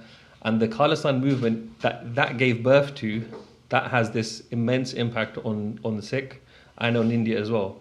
And the Jujadu Jathebandiyan, even though they only made up of like several hundred numbers within each group, they were fully backed and supported by the Sikhs of Punjab, as shown by obviously the latest elections. And although they were completely unmatched in terms of resources, manpower, firepower, they were, like I was saying earlier, inflicted heavy crushing losses on the Indian establishment. So much so that India has had to completely restructure everything from its economy, its laws, its security apparatus, its defense budget, for example, almost tripled from 5 to 15 billion from 1980 to 2000. And in Punjab, the police expenditure rose by almost 1,500%, from 55 crore in 1984 to 850 crore in 1998. So this is what they were having to do. And nevertheless, the movement was at its peak for almost a decade, slowing down in 95. And it wasn't the imbalance of the between the soldiers, which was over 100 to 1, as there were approximately 250,000 security forces in Punjab at this point.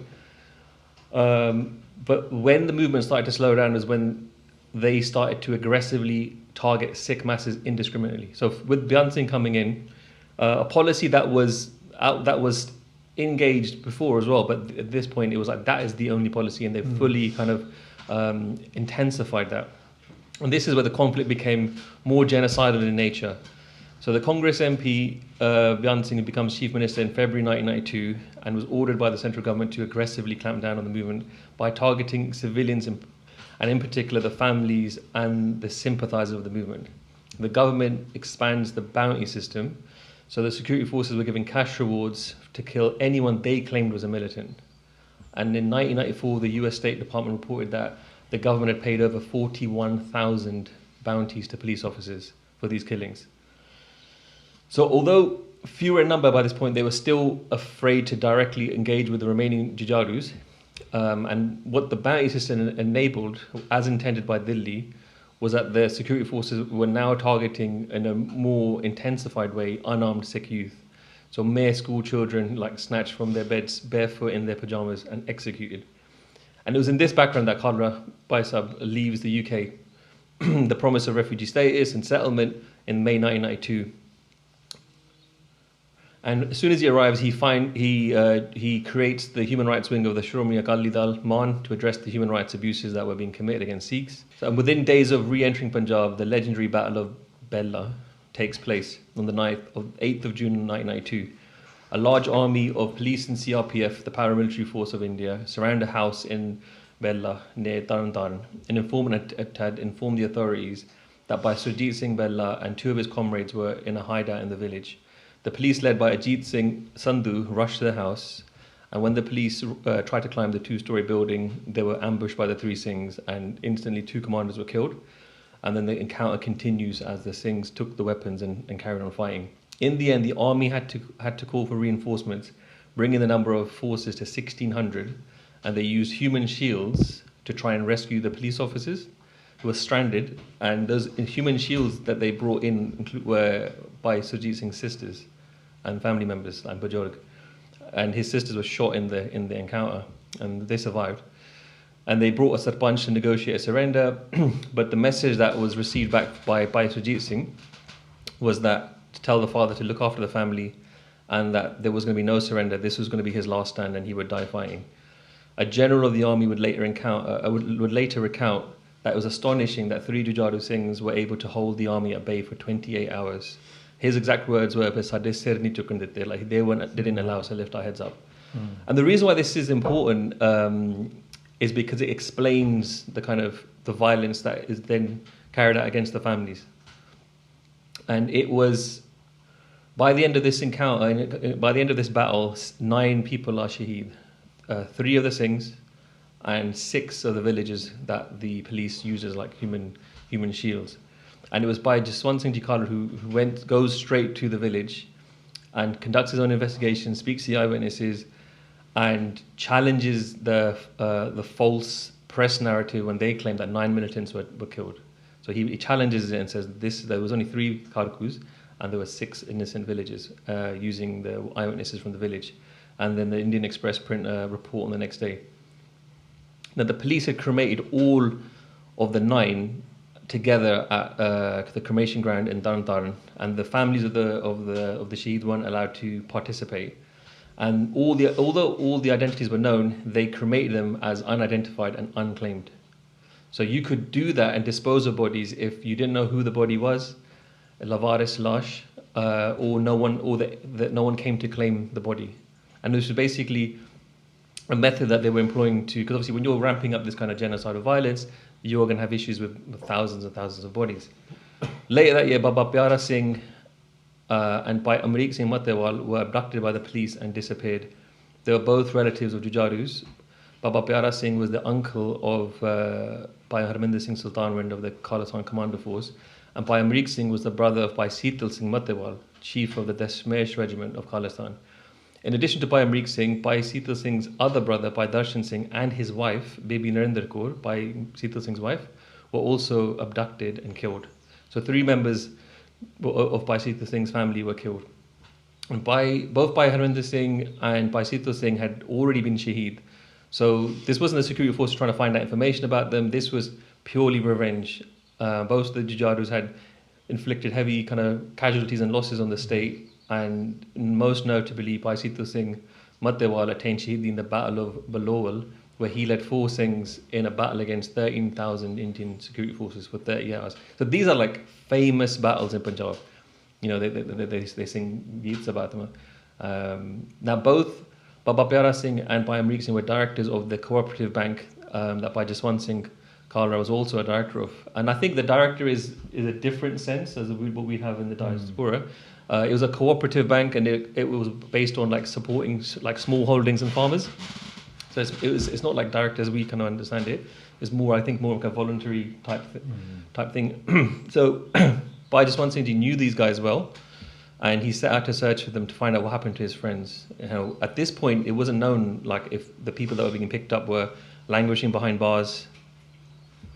And then 2 months later, on the 20th of February 1993, Baba Manachal Ji is Shaheed. He's one of the last major Jujaru leaders to fall. It's important to note that this is 93, and towards 92, the end of 92, you have in quick succession the Shaheediyan Baba of Bhai Gurjan Singh Ji Bhutsinwala and Bhai Sukhdev Singh Ji Babbar. So the leaders of 2 major Jathabandiyan Shaheed towards August and July. So Baba Manachal is the last Jujaru leader to fall, and as in the last leader of the original leadership, right? Yeah. So Bhai Jaswant Singh Ji knew him really well. When he came to the UK, he was sent as well as Baba Manachal's personal representative. So Bhai Jaswant Singh Ji was never, he was very open about his affiliations and his connections and his involvement in the Sangharsh. And because he knew Baba Manachal Ji well, he was committed to try and recover the body of the fallen icon. And by this point, he was trying to work out that the authorities were secretly disposing of bodies by falsely claiming that no one was coming forward to receive them. So he met with Bhai Mohkam Singh Ji of the Damdami Taksal and says, that was Baba Manachal was a member of the Taksal, and says we should go and receive the body and say that we're here to claim the body, and you being from the Taksal to Bhai Mohkam Singh, you can claim to be the heir, right? Like, he's our Sada saying, yeah, we're claiming the body. So they go, but the police refuse, and they took Babaji's saroop and quickly cremated it. And this is where Bhai Jaswant Singh Ji starts to suspect that his friends, the 2 directors, Onadavi, like this is the same fate he received. Is this how it's all started in terms of the whole? This is how it all starts, yeah. Okay. And it's important to understand that one of the major, I think, the objectives of Baisa was that at this point there is no national mechanism in terms of Sikh mechanism to kind of account for what's happening. Things are just happening at this point across Punjab. No one really knows who's doing what. And one of the major reasons that Baisam's work was motivated by was to clear the name of the Shaheeds. So with him documenting what was happening, it was proving who was doing it. So in the case of many of these really horrific cases, the police were blaming the Kartar Singhs. Yeah. So by him proving where they were cremated and who cremated them, he was proving what the true story was. Even in Bhai Jaswant Singh Ji Khalra's own, his latest Shaheedi, the police initially, they always claim that they never took him, but they claimed that it was the Kartar Singhs. They said they must have shot him. So that was one of the reasons. Those major motivations was to clear that name and to show, in his words, who the real terrorists were. These events that you're talking about now, they're whilst Bhai Sahib's in India, right? Yeah. So you know the letters that you spoke about earlier in 93 and 94, were those letters or those articles, were they wrote in England or were they wrote back in India? In the when he was back, so he goes back in May 92. So everything after 92 is in India.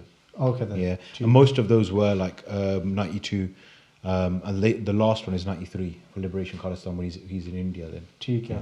And then when you talk about Vienna, North America, is that He's after? in and out, yeah. He's in and out. Yeah. Okay, cheek, yeah. So while investigating the disappearances of Baba Pyara Singh and Bhai Amrik Singh, Bhai Jaswant Singh learns that the police had killed him and had cremated him as an unidentified body in the crematorium of Durgana temple. The Shaheedi Surups of the 9 Sikhs that were killed in the Battle of Bella were also cremated at the Taran cremation ground as unclaimed. And the truth emerging from these incidents was that the police was disappearing the bodies of Sikh it had abducted and tortured by cremating them in the municipal crematoriums of the city. He continues his work and then eventually combines forces with Bhai Jaswant Singh Dhillon, an activist of the Punjab Human Rights Organisation, and they set up a human rights wing under the Shiromani Akali Dal.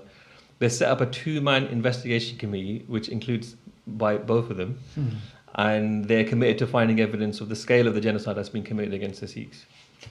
They devised a plan to go to the crematorium of the Durgana temple and deceive the employees into giving them the proof they need. So at this point, they knew, they had like suspicions about what's happening, the scale of it they didn't know, and how they were going to get this information. It was going to have to be through trickery, through like being smart and being clever, or what have you.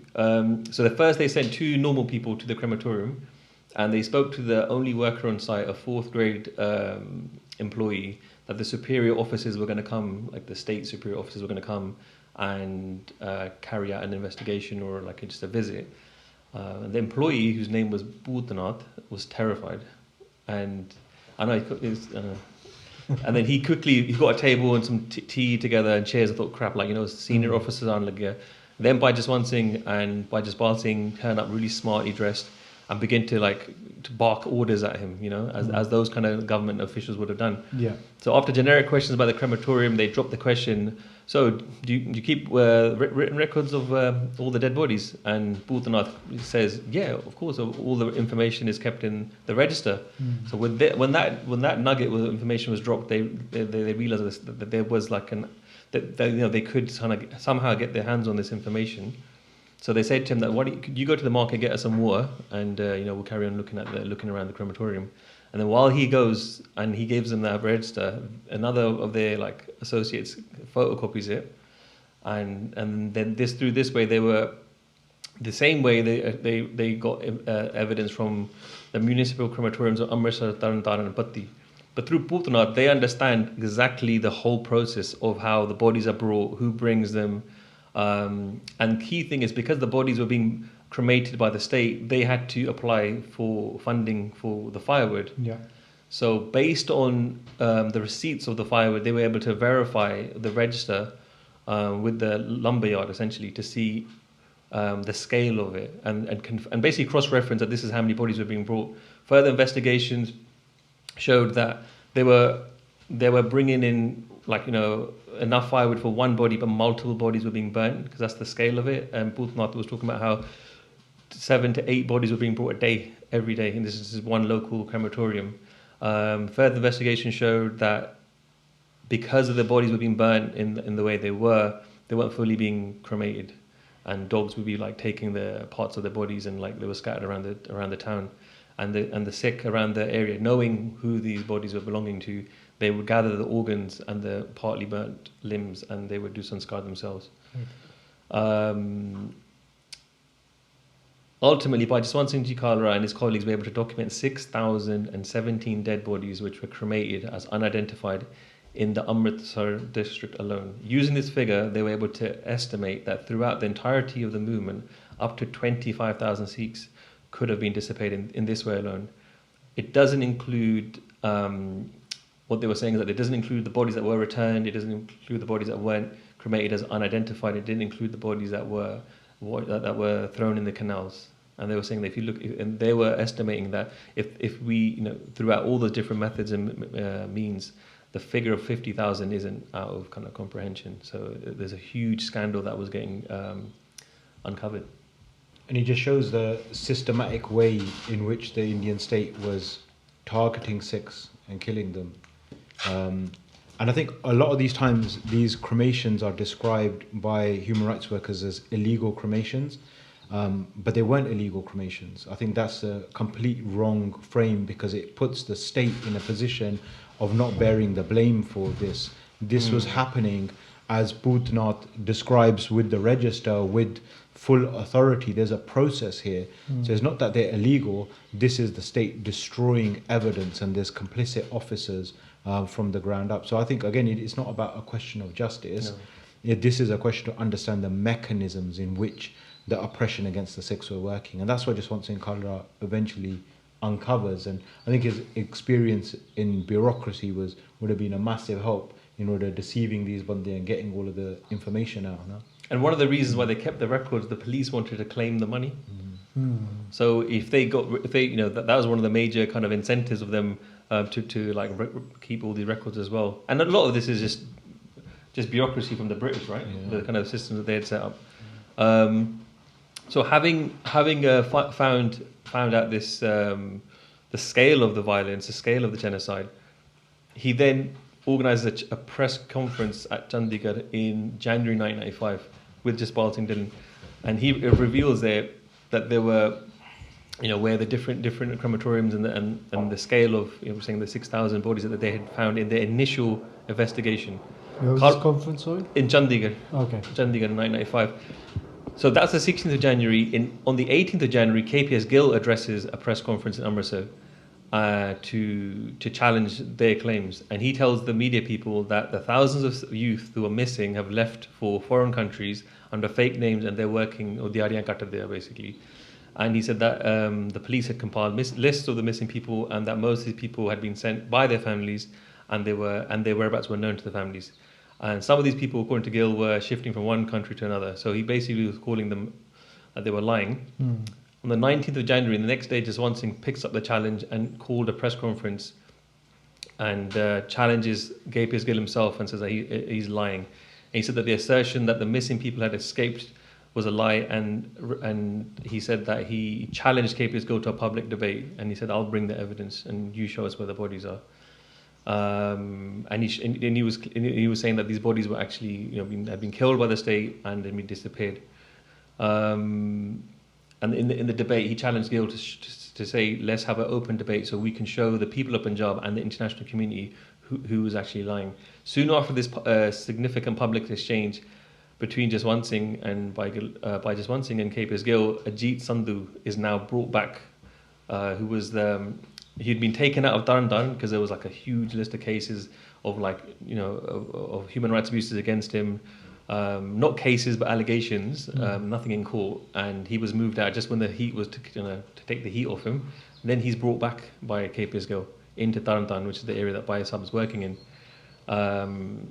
Then Sandhu, the SSP, basically the chief of police in this area, starts a campaign of harassment against Bhai Jaswant Singh Khalra. He starts being under surveillance from plainclothes police officers who'd follow him around. He started to receive direct death threats from Sandhu himself as well, who said that Jithesi, it's a famous thing that he said, is where there's 25,000 people are missing, we can add one more in it. And then by just wanting, he started getting death threats by phone. He was going to disconnect his phone line, but most of the families that were coming to him were calling, so he didn't do that. In February 1995, later that month, a Congress member of the Legislative Assembly, an MLA essentially from Patti, invited him to his house and told him, because you need to stop this matter of cremations. He said that senior police officers were angry by his disclosures and wanted him to stop the campaign, and that he was going to become an unidentified body himself. And the MLA tells him that the ruling Congress government at the highest levels have given its approval, the green light for his killing. So he's saying, no uncertain terms, they're gonna kill you if you're gonna continue this way. Bhai Sahib instead called another press conference and announced to the government, he says that he was prepared to die for the cause of justice. He says that if the government believes he said the government was highly mistaken if it believed that by eliminating him, the matter relating to the 25,000 Shaheed Surups in Punjab would be put to an end. They were mistaken. And he said that a few days ago that they had sent their chairman of the human rights organization, Jaswant Singh, to Manila, Philippines, to obtain international support and participate in the World Human Rights Conference. So what he was saying is like, the cat's already out of the bag. We've published this evidence. We've gone around, and this matter is not going to go away. And he says in this public press conference that instead of going to any court to save my life, I'll prefer to go to the Charan of Waheguru and to the people. And I'd like to appeal to all the peace-loving people of the world that if I'm killed, then the two people to hold accountable and responsible is the Chief Minister Beant Singh and Police Chief KPS Gill, and not some station head or police cat. So in this way, he's not only foreseeing his death, he's not only like writing out who was going to arrange his death and how it was going to take place. He was even foreseeing the case that was going to take place later. That don't just arrest or don't just go after essentially some low-level police officer or some police cat. These are the people who are actually going to be responsible for it. In March '95, he travels to US, Canada, UK to present findings to human rights bodies, to members of parliament and congressmen in those countries. And he seeks international pressure for investigation in Punjab. A Canadian member of parliament from Brampton, Colin Beaumier, facilitates his visa directly from the embassy in Delhi, and he leaves for Canada. Whilst he's there in March, she personally says to him, offers him refugee status, political refugee status in Canada for him and his family. And his response was, while asylum would certainly save his life and that of his family, who would protect the thousands of Sikh families and their innocent children in Punjab from the cruelties of the Indian state? In May, the UN, United Nations Human Rights Commission, come to India for a fact-finding investigation into human rights abuses in Kashmir, Punjab, and the northeast in armed struggles. With very much difficulty, they finally reach Punjab. The government is trying to prevent them from coming. They come to Punjab and they meet with Sikh human rights groups, including the Akali Dal Human Rights Wing, and Khalra meets the chairman of the UNHR Commission. The chairman's really impressed with Bhai Sahib, and he asks him to introduce him to families. So then Bhai Sahib takes him to a meeting with some of the families of the victims, and the Mataji, her testimony was that when we reached this, it's like a hotel with Bhai Jaswant Singh, we saw police forces deployed outside the gate. On seeing Jaswant Singh, the police immediately became alarmed and everyone started staring at him. It was a very scary scene. We went to the hotel reception. The police did not take their eyes off him. I said to Jaswant Singh, "But you won't be spared. Look at how they're looking at you like hawks, like vultures." And he says to her, he goes, "Mataji," he goes, "when I started walking on this path, I knew I had a target on my back. And it doesn't matter. So in July '95, he returns to these countries, the US, the UK, and Canada, for follow-up meetings on the matter of the cremations. In Canada, he meets several politicians, ministers, and addresses a meeting in the parliamentary building. Again, when he says farewell to the Sikhs there, it was quite tearful. And during these visits, in the March visit, I believe it was, in April, he drops a famous speech where he speaks. I think we're going to cover that later. So now he's back in Punjab again. He's back in Punjab the 26th of July '95, and immediately launches an aggressive press campaign on the issues of the missing Sikhs and the terror tactics of the Tarn police officials that was putting pressure on the families of the Shaheeds to take back the petitions that they'd filed. He holds a press conference at his own house on the 28th of July, where the Sikh human rights group had invited more than a dozen families of the Shaheeds to narrate their heart-wrenching stories of the atrocities that they had suffered to journalists. The Punjabi newspaper Ajit publishes a front-page story, and it discusses examples of police atrocities, torture, and sexual abuse of persons who had filed petitions before the High Court. So even after the families were put these petitions in court, they're then further suffering from it at the hands of the police. On the 5th of August 1995, several Punjabi newspapers carry a long statement by the senior officer of Tarn Police denouncing Bhai Jaswant Singh and saying that he was acting on the instructions of India's foreign enemies to destabilize the peaceful environment of Punjab. So there's like an intense public exchange between Bhai Jaswant Singh and senior police officials in July and August 1995, and it shows that like this clash was coming to a head. And what's really important is, you have some of these individuals, like Bulla, for example. He was an infamous black cat. Yeah. I think he dies in 2001. But there's very little said about him publicly. Like there's a few committed Sikhs. Obviously, the Jujaru Jathebandis were like, tried to kill him on a number of occasions. But it was a very, very dangerous thing to be doing this kind of thing, what Bhai Sahib was doing, to like openly challenging them. And in his speeches when he spoke in Canada, he spoke of these other Jarnail, like he calls them like names like that. In the second week of August, officers of the Intelligence Bureau visit him and question him about his foreign visits. They wanted to know the names of the people who he had stayed with. They visited him a number of times in the last 2 weeks of August.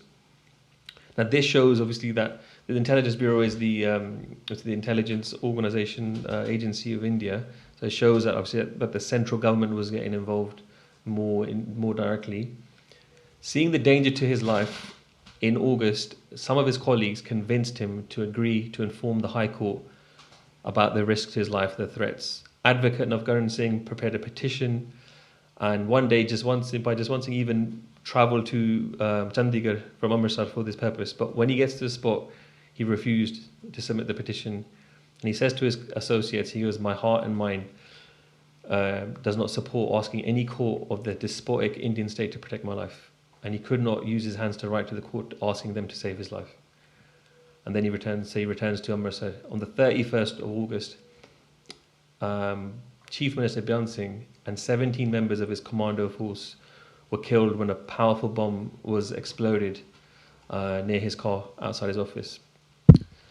Again, this is a major incident that happened a week before Bhai Shaheedi, and there's no mention of it in the mainstream kind of narrative, that there would be any sort of link between the assassination of the chief minister who had kind of brought this policy forward. So members of the Babbar Khalsa claim the assassination for those reasons, that obviously he was carrying out genocide against the Sikh population.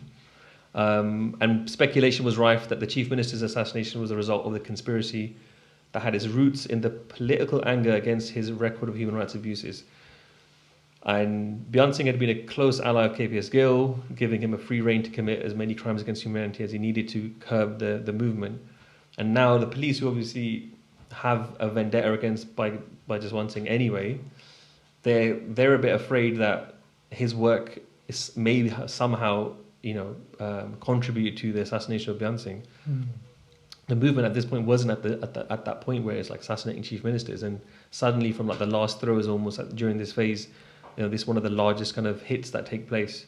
So yeah, just to jump in here, this year is also 30 years since Bhai Dilawar Singh was Shaheed in that assassination of Beant Singh.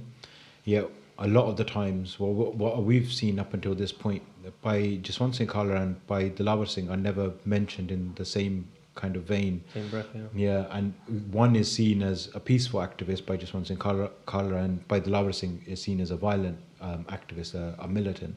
But really, they were fighting the same enemy. They were part of the same struggle. The only difference between them was the methods, and Bhai Jaswant Singh Khalra never derided the methods of the militants. And you can see the direct link, even following November 1984, where this question of justice arises, where reports are written in, like who were the guilty. The people that operationalize those reports and answer this question of justice for the panth are the Jujaru factions.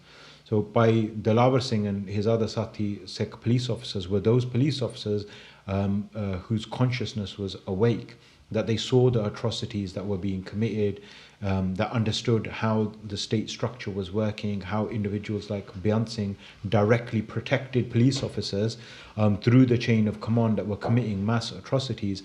Like Singh was talking about earlier, like they were burning like 6 or 7 bodies using the wood for one body. So like the remains of these Gursikhs were scattered through the villages with the animals eating their remains.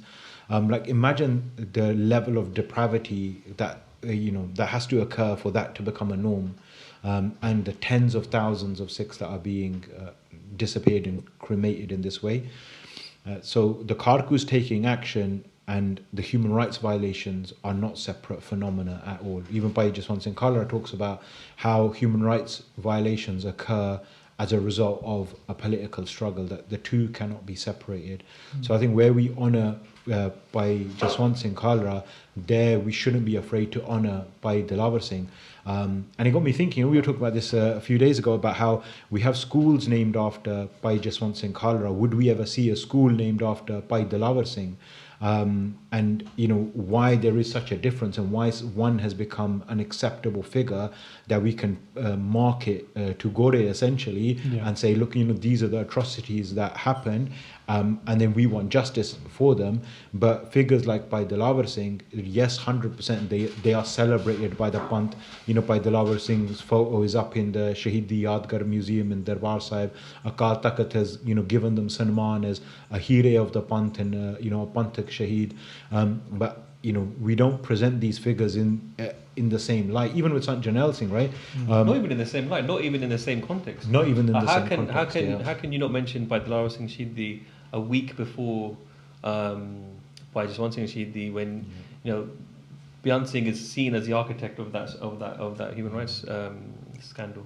Yeah, and Bhai Jaswant Singh, like you were saying, he would have seen the assassination of Beanta while he was alive. So imagine, that was probably the only sense of closure that Bhai Jaswant Singh got in justice, 100%. I mean, going back to the school incident where they were able to lift that CRPF base, I think there's been very few moments throughout his whole life where he would have seen that type of victory or that type of closure.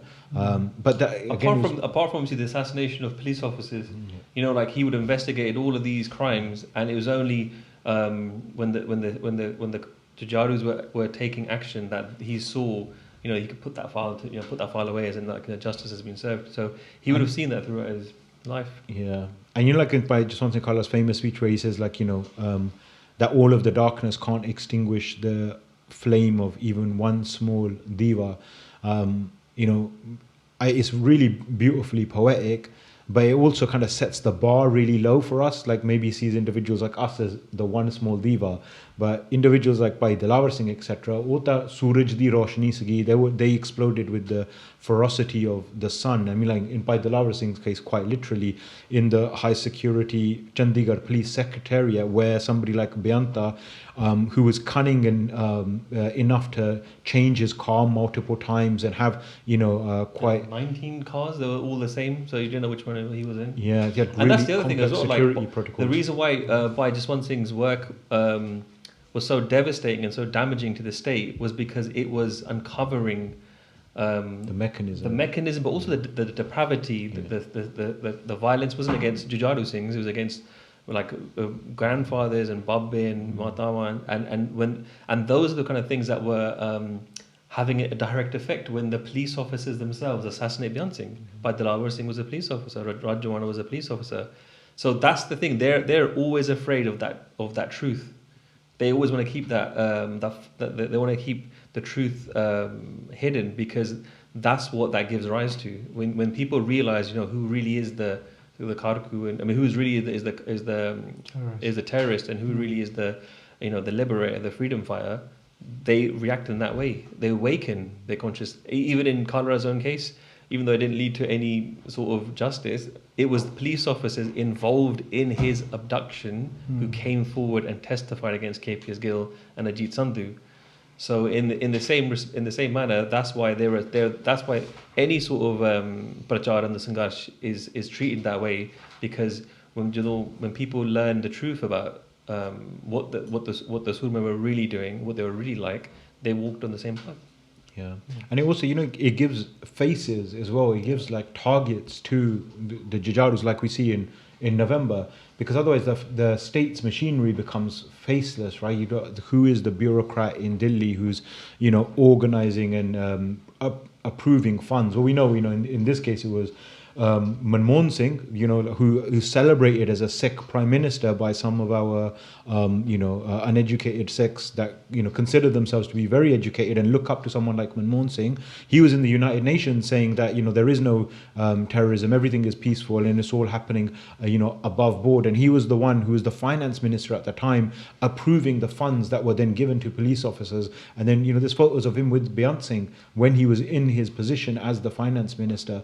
So those bureaucrats become faceless, and as the strides of history march on, their image becomes washed down. I think at one point it was Gurdwara trying to do programs to honor Manmohan Singh, when Manmohan Singh is clearly in the category of traitor when it comes to the panth, like the role that he fulfilled. So identifying and naming police officers, identifying and naming the mechanism is work that gives the Jajaru Jathebandiyan targets that they can then pursue in the only way the panth has ever received justice from this entire period. And it's not just from like the 80s, this goes back to 47, even before then. Bhai Jaswant Singh Khalra's own words, it is always the Hathiarband Sangharsh, the militant movement that has given Sikhi direction and purpose in that way. So then, a few days after the assassination of Beant Singh, on the 3rd of September, Bhai Jaswant Singh has a intense desire to go and see his parents, potentially he understands being for the last time. He goes to Brent Khalra on the 3rd of September, and his father, Baba Kartar Singh, said he was concerned about his safety, and that a sub-inspector from their local police station had spoken to him and said that the police had been given orders to lift Baisab. And when he was concerned and speaking to Bhai Jaswant Singh responded, he goes, "Does it really matter whether I die on my bed in an accident or as a Shaheed on my cause?" And then his father didn't have an answer to him. And then the next day, Bhai Khalra went to the police station itself, Khalra police station, and spoke with the sub-inspector and said, "I'm here if you want to take me." And the officer would later say that he felt ashamed when he saw him, and that he was unable to look in his eyes, and told him that I can't do anything to you, and kind of thing. And one thing is, there's many human rights activists, there's many people who work in this kind of sphere, and there's a huge risk to them all around the world. But I think what is astonishing for me about Bhai Jaswant Singh is it wasn't a risk; it was confirmed. He knew that he was going to be picked up. And he wasn't going to take police protection. He wasn't going to get judicial protection. And he said that, how can I get protection if the families have no protection? Like, because at this point, his wife says that the gully can bari hundi si with people, because they finally found someone who they trusted that they could come to with their cases and say, look, this is what's happened. And the sad thing is, it's really important to remember, and hopefully we'll go through the speech as well, that he wasn't calling for justice from the state. He wasn't calling for justice from the courts. What he was saying is, according to our Khalsa and stuff, is let them do the sanskar of their children. Many of these families hadn't done their das because they weren't sure if they were still alive or not. And some of the families were saying to him that, don't put our name forward because they'll kill him. If they haven't already, they'll kill him if you say that, whatever. So, and even in Jaswant Singh's case himself, as we later find out, the family doesn't do the ardas until 1998. He's picked up in 1995. They did not know until the police officer came forward and testified that he had been killed, that Baisab was Shaheed. So it's that clarity, that kind of dirta, that acceptance of shahadat, that complete being bekhof and nadar, that he's sleeping near the door of his house. He goes, so when they come for me, they're going to disturb the family. I've got a young child, 2 children. They're not going to disturb them. They'll just take me easily. On the 6th of September 1995, broad daylight, he's outside. I think he's watering the plants, and he suddenly turns. His wife says he drops the hose pipe, and he came inside and said, "Dunyare, paralungi, would you be able to raise the kids without me?" And she said, I didn't understand his question, and I failed to grasp the significance. And then he's abducted in broad daylight by armed Tarn police commandos. There were eyewitnesses there that identified the DSP, the SHO, the head constable, all linked to SSP Ajit Sandhu. They came in, they took him with automatic weapons, And the Jeep is identified. All the people that witnessed went and filed a habeas corpus petition in the Supreme Court. His wife files this petition, but essentially in the Supreme Court to say present him, that the authorities have taken him. It's like a legal thing that you've got custody of my kin. You need to bring him forward.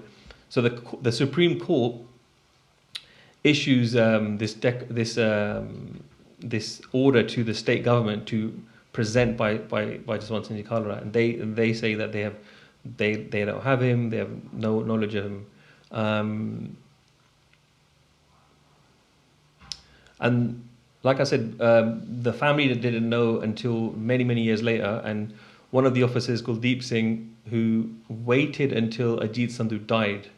He waits until 1997. In one of Bhai Sahib's writing, he says that I will become Shaheed, you're going to commit suicide. He thinks it's saying it to the police officers. And by this point, because the police officers have come forward and identified Sandhu as being involved, he is arrested but on a lesser charge, and eventually gets bail. But while he's in detention, in high security, Jujaru Singh, Nishan Singh, Kala Noor of the Khalistan Liberation Force grabs hold of him, and in the short period of time he can unleashes a vicious attack on him. So and then Sandhu is released on bail, so he's terrified now because now the net's closing. Obviously their patron in Beant Singh is they only found a foot, so all dardiya, these cowards they're afraid of what's going to come to him, and he throws himself in front of a train while he's on bail, so he commits suicide. And so this police officer comes forward and gives testimony in court and reveals a sequence of events. And what he reveals is that Bhai Sahib was kept in custody in various police stations. They took him to different police stations. So when Kuldeep Singh, the police officer, came forward and gave testimony in court, he says that how in October 1995 he was given the key of a room in a police station by this station house officer Satnam Singh, and told that the person detained there that he should serve meals to him and keep his detention secret. And when he went in, he saw Bhai Jaswant Singh Khalra there. His clothes were torn and there were bruises all over his body. He described how he witnessed Bhai Sahib being tortured by various different officers because he refused to stop his work. They then even take Bhai Jaswant Singh to Ajit Sandhu's residence, his home, where he was then visited by KPS Gill, who also interrogates Bhai Sahib. The condition of Jaswant Singh Khalra was not good, as he had suffered torture and was not able to walk, and was brought to the car by me and station house officer Satnam Singh by holding him from his arms. His wrist joints were swollen and he was not able to even take his meals properly. He was not able to answer the call of nature and we had to support him. He then says that Gill goes there as well, and they torture him more, they interrogate him further. And when Gill leaves, he says to the officers that he should have taken my advice in Ubachjanda. He would have saved himself if he listened to him. So Bhai Sahib is kept in detention for over 48 days, moved from different police stations. At the same time, the Supreme Court is issuing orders to the state government and KPS Gill, because he's the head of police, to present this person, do an investigation. KPS Gill himself is torturing and interrogating Bhai Sahib, and he's saying that obviously we have no record of him. It just shows how ridiculous and futile the whole legal system is. Witnesses that came forward testified that Bhai Sahib refuses even against this torture. For over 48 days he's been tortured every day, different police stations, and in the end, when he refuses to accept the demands of KPS Gill to change and stop his work, he is shot dead, and they mutilate his body and they throw his body in the Harika river. All the officials that were involved then went to the guest house where SSP Ajit Sandhu joined them for a long session of drinking and eating. This is obviously before he died. On the 24th of October, which was 48 days after the abduction, Kikkar Singh was a detainee, and he came forward as well and gave his statement. Again, this shows as well the character of Bhai Sahib, that the people that saw this happen, some of them police officers, some of them common criminals, some of them were political prisoners. They all came forward and gave testimony, and all of them had cases brought against them for it. like rape cases, all sorts of murder cases. I think one of them had a case of starting up a Khalistan organization just because they came in front of the court. Gidkar Singh says at the time, the hair of his scales from his head and his beard had been ripped out. He had blue bruises across his face, under his eyes. His fingernails were all blue, bruises all over his body. He couldn't eat with his own hands. It shows that the length the state is willing to go to, and how it's a redundant process to even have that word justice associated with Indian state machinery. I mean, this is a point that I think we've been labouring for the last 12, 15 years since NSYF has been founded, on this idea that we need to honour the struggle of our Shaheeds, to have justice affiliated with these so-called international structures, whether it's the UN or whether it's like a petition to Parliament in this country or any other, or court proceedings against police officers where there's overwhelming evidence, and not only that, they will go through any length. I mean, this is the same government whose machinery disappeared 50,000 Sikhs potentially, and burnt, and 25,000 of them, according to Bhai Khalra's work.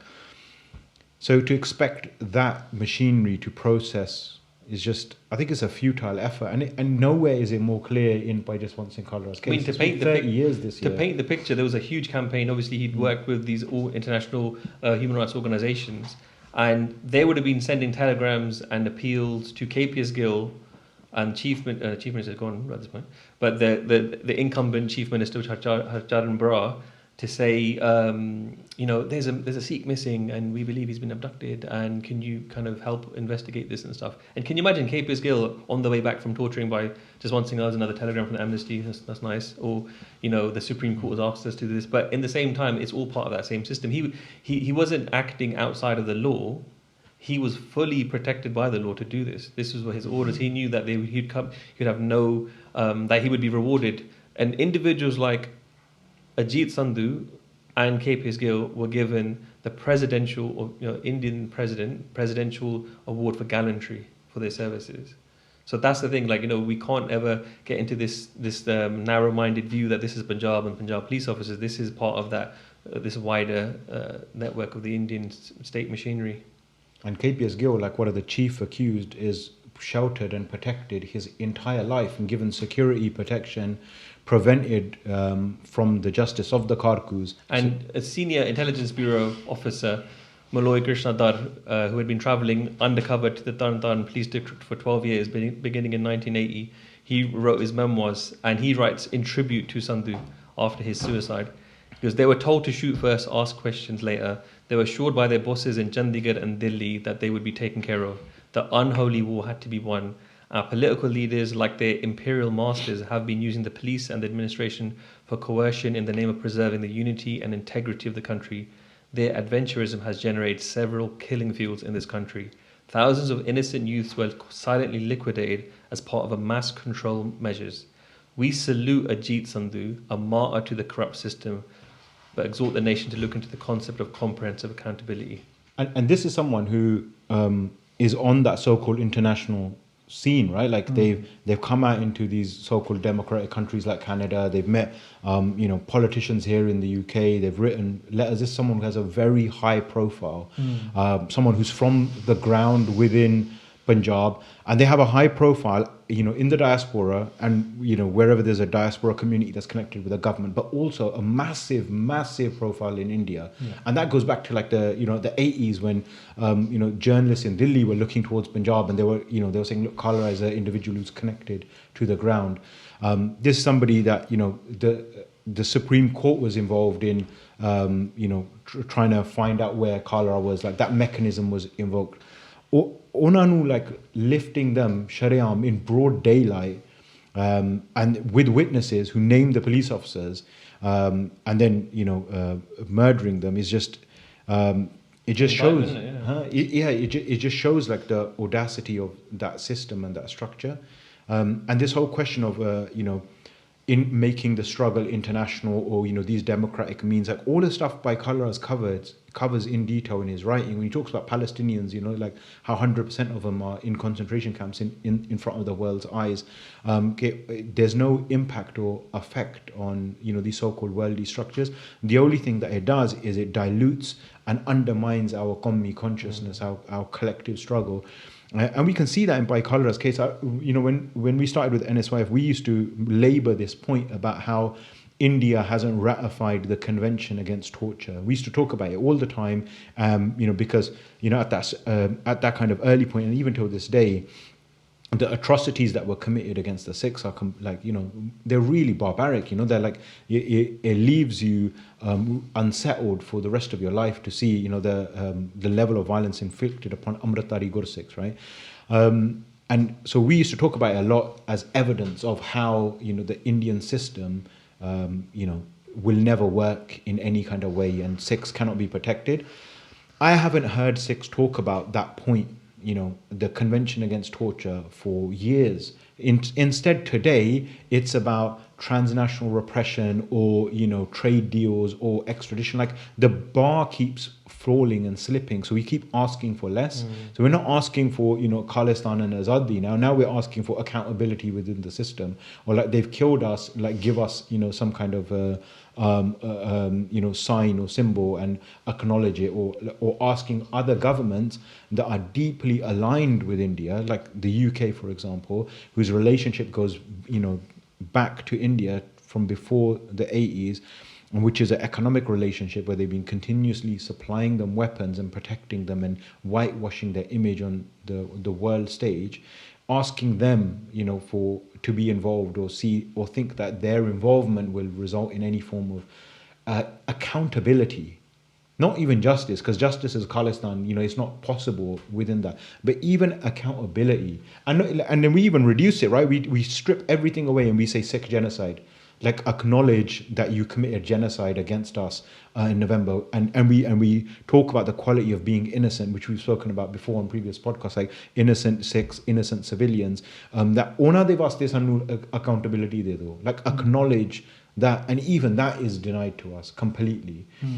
So I think it's a really kind of brutal trap that we're caught in, something that Bhai Jaswant Singh Khalra continuously warns us of when he says, that every brick of don't use their crumbling and rusty bricks, that build and nothing can be learned from external sources that is not in line with Gurmat.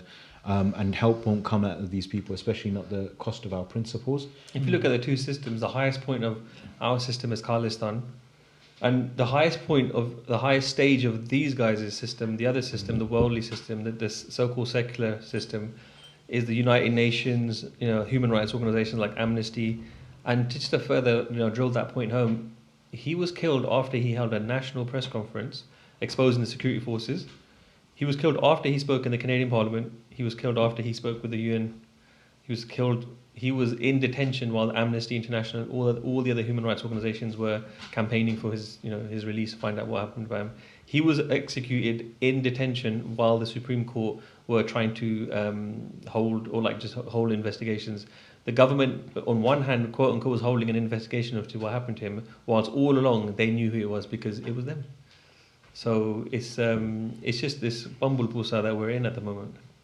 And just a quote from his dad, his Pitaji, my son followed the path of such and opposition to injustice. He was proud of his ancestral history of Shaheedi and for justice and Azadi. In spite of my personal grievance and grief at his loss, I know that if there's to be any hope for Punjab, there has to be a resurgence of that spirit of freedom and the courage of conviction which my son embodied. I have faith, in spite of the rotten state of affairs today, that there will be a new phase of struggle to realize the ideals of freedom which our leaders have betrayed. I hope Jaswant's sacrifice would contribute to initiating that process.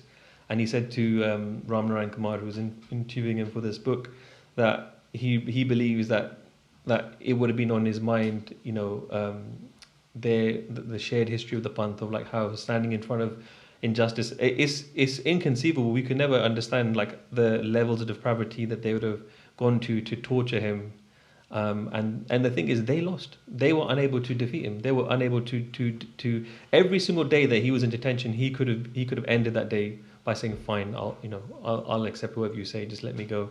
But he showed that one Khalsa against, and it reminds me of this quote. I think I mentioned it loads of times.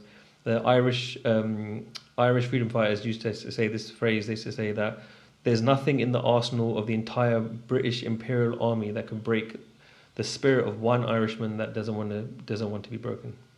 So Bhai Sahib embodied the spirit of the Khalsa and showed in front of the entire strength of the Indian state that they couldn't break him, that they couldn't stop him. So you mentioned the Petaji's reaction and the quote that they gave. Anything else you want to mention about how other Sangat or public figures saw or reacted to Bhai Sahib's passing?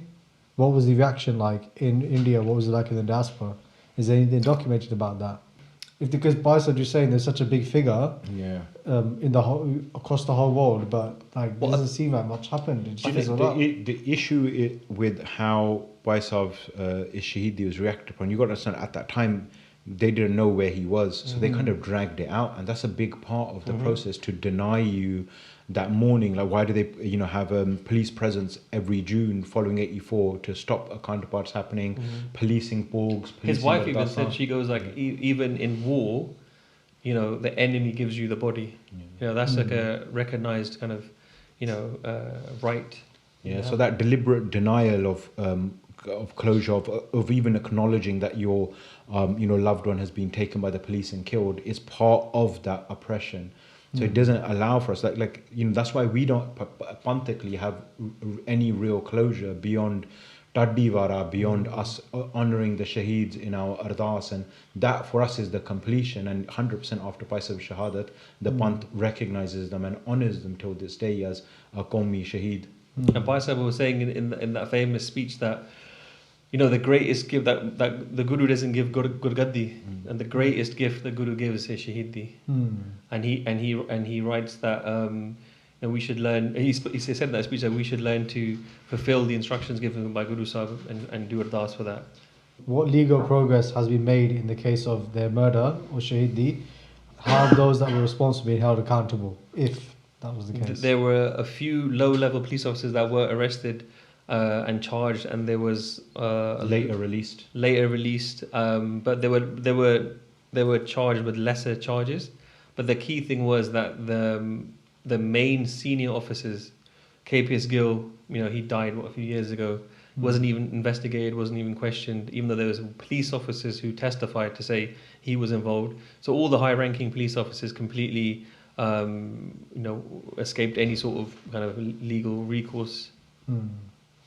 And in terms of their legacy and the seva that they were doing, does that live on today through any other organisations or even just commemorating them as well? I think they had, when they came to the UK, I think they talked about these 5 points, the work that we should do. And I think that would truly honour their legacy. Understanding that the Khalistan movement was born from the Darbar Sahib invasion, understanding that the Jujaru's goal of resistance can only be achieved, that Jujaru's goal of the armed struggle can only be achieved through Khalistan, understanding that there's no political solution to this, that understanding, and through compromise through Indian elections basically, understanding that Khalistan can only be realized through armed struggle, and understanding our position within all of that. So their focus was on political education, their focus was on joining the cause and building a people's front for Khalistan eventually, so that our struggle can be reformulated, understanding the previous phases, what they call like the first war for Khalistan, that we are in a war with the Indian state. They write one article about like Gurdwara infighting, and in there they make some suggestions about how we should set up political organizations in the UK to deal with our social desires, and if we need to build institutions with that clear kind of goal of uplifting our community. But for them, I think is very clear, and for us is very clear that our path to Khalistan is a big part of what should concern us, that, you know, our collective consciousness as a panth. Azadi should be primarily on our agenda. And if it doesn't, if it becomes about the violence in and of itself, then we do a massive disservice to figures like Bhai Jaswant Singh. Right. And I think their legacy is honoured. You know, they've become a very acceptable figure, you know, like especially with the schools and stuff like that. But there's a risk that in that process they also become whitewashed by NGOs, and they become this non-threatening figure who, like in the film that this director wants to make, Punjab 95, that's the Khalra, that there's a danger that will become promoted, especially with you know, all that kind of money and backing, and, you know, having someone, you know, that Indian Nachar Diljit Dosanjh, like having someone like him play Shaheed. I mean, firstly, fundamentally raises questions of, you know, can, you know, somebody like that play the role of Amritari Gursikh, who's honoured by the panth as a Shaheed? You know, is, you know, this type of method of commemorating our Shaheeds valid? Does it actually add something? What about our methods of Sakhiyan, of remembering our Shaheeds through Akhand Path Smagams, through Taddi Vara, through Ardasan? We have our mechanism of keeping the panth's memory alive and keeping the panth in Chaddi Kala. And what happens through mechanisms like this film, they don't actually preserve Jaswant Singh Khalra's legacy. They murder him again. You know, in that film, the director says, I didn't even mention Khalistan. As like, you know, he's trying to understand why the CBI, the Central Board of Film in India, the Film Classification Board, the Censor Board, why it hasn't released Khalra's film. And he says, I've made this film according to the government's own records.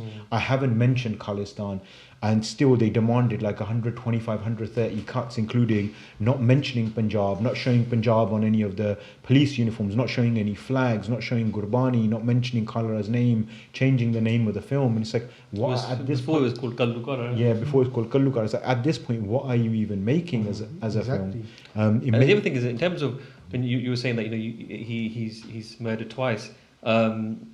There were other human rights workers. I mentioned many of them. Other advocates, many lawyers, and a lot of them faced repression, and some were also executed. But the reason why, in that phase of the movement, the reason why Bhai Jaswant Singh was made Shaheed, in my belief, where others weren't, was because he wasn't just a human rights worker. You know, he was committed to the Sangharsh, he advocated for the Sangharsh, he pushed the Sangharsh forward, he engaged with the Sangharsh, and he did prachar of the Sangharsh and tried to jor people with the such. And if that was the distinction between him and others, if that was the reason why he was made Shaheed, and you steal that from him, then that is a huge disservice, right? Yeah. Like the director of that film, he says, I don't really understand what problem the CBFC has with the film. It shows our constitution in a great light. And he's saying that he's like made the film responsibly, but really what he's done is, you know, completely censor Jaswant Singh Khalra and reduce him to a figure like Bhai Jaswant Singh Khalra himself writes about that, you know, reducing the movement to a set of disagreements that, you know, somehow it could be resolved, and then grievances, or it becomes about a few individual corrupt police officers, or maybe at the, you know, the big reveal actually wasn't the police, it was the chief minister who was corrupt, as they do in Cat, you know, the Netflix drama. But yeah, I mean, I think that is a massive disservice to Bhai Saab's legacy. I think, and you know, in regards to how we can honour their legacy, I'll quickly share this short extract from their speech in Canada. Bhai Saab, so he talks that there's a fable of when the sun was first setting for the first time, and it was completing its journey. Light was decreasing, and as it was decreasing, and the signs of darkness was appearing, there was fear amongst the people that the sun will set. Darkness will spread and no one will be able to see anything. What will happen to us? Everyone was worried, but the sun set. In order to show its strength, darkness set its foot on the earth. But far away in some hut, one little diva, one little lamp lifted his head. It proclaimed, I challenge the darkness. If nothing else, then at least around myself I will not let it settle. Around myself I will establish light. Watching that one lamp, in other huts other lamps arose, and the world was amazed that these lamps stopped darkness from expanding so that people could see. I believe that today, when darkness is trying to overwhelm truth with full strength, then if no one else, Ankila Punjab, like a lamp, is challenging this darkness. And I pray to the Guru, all those who identify with this such, to keep this light lit. Mukti de parvanyo shami Shama Jagdi. shama jagdi rakhyo. So I think that is the true way we can, do his legacy justice. Is what he said, right? We should pray to the Guru to help us get rid of our Kartar, to give us strength to keep that light lit. And when he's talking about those dive, that light, he's talking about the Jajarus, he's talking about the Ankila Punjab Jere Jujreya. And I that think darkness trying to engulf them, and they're the ones who are like standing, right? Yeah. And people are like, even because of the narrative, the way he's portrayed, people think that speaking truth is the diva in his speech. He was very, very clear to say that Ankila Punjab is standing, fighting against the darkness, and and he's saying to us, but you should. Who are the terrorists? Yeah. And who are who's the light? Who's the dark? Right? Yeah. And he repeats that consistently. So to take it out of context, I think that does his legacy massive disservice. His legacy is tied to the rise and the fall of the Khalistan movement. Jado, these individuals will only be truly honoured when we have our azadi and we make our own museums, we make our own spaces. They become part of our curriculum that we teach our children. These are your heroes, not people like Gandhi or Winston Churchill or whoever they teach us about school. Those are the people that we need to forget because they're irrelevant to the history of the world. But people like Jaswant Singh Khalra, all our Surme Singh, Singhaniya Puchangi, they're the ones that show this dunya ke jindagi kidda jiye. And that's Bhai Sahib's, when they write about the aim of our movement, that Gurbani di Roshni, Sari Dunya de vich, Panth di Chardi Kala hove, that is honouring their true legacy. And he mentions that he says that in that kind of address as well. He says that if you can't do this, if you can't do that, then at least have satkar and revere the martyrs. But when I lead that, you should keep their legacy alive. That you can't join them. The very least you can do is to preserve their legacy, right? I wrote a small poem about that speech that he wrote, and it's in dedication. After what you said, I realized it's in dedication to Bhai Dilawar Singh. So I wrote, I wrote this because I was unhappy with how people were interpreting what the diva was. When did you write this? Quite a while ago. Khalra was talking about the Shaheed. Shaheed means to bear witness. His last speech we all witnessed, spoke truth to power, spoke his Benti into existence. The Shaheed stands alone, even when more than one they stand as one. The diva burns quickly and bright. To challenge the darkness, it sets itself alight. Its beauty lies in its destruction. The darkness cannot consume it. It must too bear witness. I feel like you answered all the questions I was going to ask you at the end. So I'll finish off with this last question for you guys that I asked at the start. How is learning about their life, especially recently, all this research you guys have done, how do you feel that's affected you personally or spiritually? And what have you guys taken away from researching this podcast? It was a blessing to revisit Bhai Jaswant Singh Khalra and to go through an in-depth research on him for this podcast. And I think sometimes it's easy to get kind of trapped in like dunyavi stuff, and sometimes your kind of nishana can move. So it's given me a lot more kind of motivation and commitment to keep on with doing better seva and getting more involved in seva to do with the Shaheeds. Yeah, same here. And for me, like the biggest takeaway is how reassuring Bhai Sahib's jindagi and their whole journey is, from where they begin, everything they kind of think about, everything that they try to educate the panth on, and ultimately how they embrace shahadat is more reassuring than any court victory or verdict. And that's what we should take from their life. Like everything they taught us builds us. It gives us direction. It helps us understand our struggle, and you get that sense from them of how committed and how concerned we should be of our struggle. If we, Bhai Jaswant Singh Khalra and all the other Shaheeds, they didn't fall out of the sky. They came from families just like our families. They're inspired by the same history that is all of our history, the same atiyas. Their ancestors are our ancestors. So for me, that is a real blessing. And yeah, it's just is just deeply inspiring, that we can see so much clarity from somebody's life and it can teach us so much. Whereas, you know, outside of that, it doesn't teach us about who we are. It doesn't teach us about our position in the world. It doesn't teach us how to get what we need in order for Sikhi to flourish, which is Sadda Raj and all that kind of stuff. But you only learn that from the Shaheeds, and no matter, you know, how much, you know, wood they bring and how many bodies they burn, ultimately that can never be destroyed. And the fact that we're sitting here across a generation 30 years later, you know, looking at their life with such reverence and looking at their life as giving us so much meaning and direction is just testimony to the fact that, you know, that light can never be extinguished as long as we understand what its purpose and its function is. If we take Khalistan and we take our Sangharsh out of it, fir tak koi oda matlab nahi rehanda us cheez da. Then, you know, jidda hor vi duniya de, you know, how, then in the same way that you have many other figures in the world, then you could start drawing comparisons between Bhai Jaswant Singh Khalra and you know, people from the Gora's history, which will be completely meaningless. And 30 years later, it's testimony to the power of Shaheedi, that he is a global icon against resistance. And if you look at his opponents, you know, like I said earlier, Beant Singh da kuch rahi nahi gaya. Literally, there's no history of him. There's no memorial of him. There's no thought of him. You know, they only found a foot. All that ek pair reh gaya in this world. That's all that was left. And ono koi puchda nahi ga. Then you got Ajit Sandhu, who killed himself in front of a train.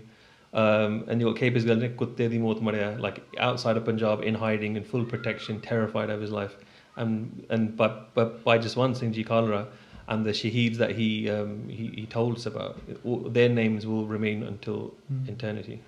And look, Guru di anni bakshish hoyi ਉਹਨਾਂ ਦੇ ਉੱਤੇ, like the one thing that they held as the most beautiful and ਸਭ ਤੋਂ ਵੱਡੀ ਦਾਤ ਜਿਹੜੀ ਗੁਰੂ ਤੋਂ ਕਹਿੰਦੇ ਸੀਗੇ ਕਿ ਸਾਨੂੰ ਮੰਗੋ, you know, ਅਸੀਂ ਪੁੱਤ ਮੰਗਦੇ ਹਾਂ, ਦੁੱਧ ਮੰਗਦੇ ਹਾਂ, like we should ask for shahadat, and Guru Sahib blessed them with that greatest gift, something that they revered and something that we revere as a panth.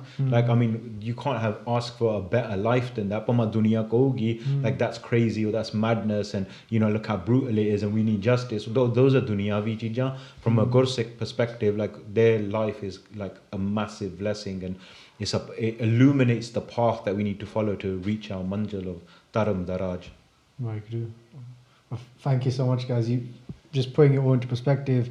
And when I was thinking about you guys speaking, I was thinking about last year we marked 40 years, you know, since June 1984, November 1984. Now this year we're marking 30 years since Bhai Jaswant Singh Ji. So just thank you so much for the cause and all the time you guys put into this, because like I said at the start of the podcast, you know, not everybody sees how much time you put into this and the passion you put into this and how much we can take away from it as well as you guys that get to be a part of it. So just thank you so much, you know, for doing this seva, because somebody has to do it, right?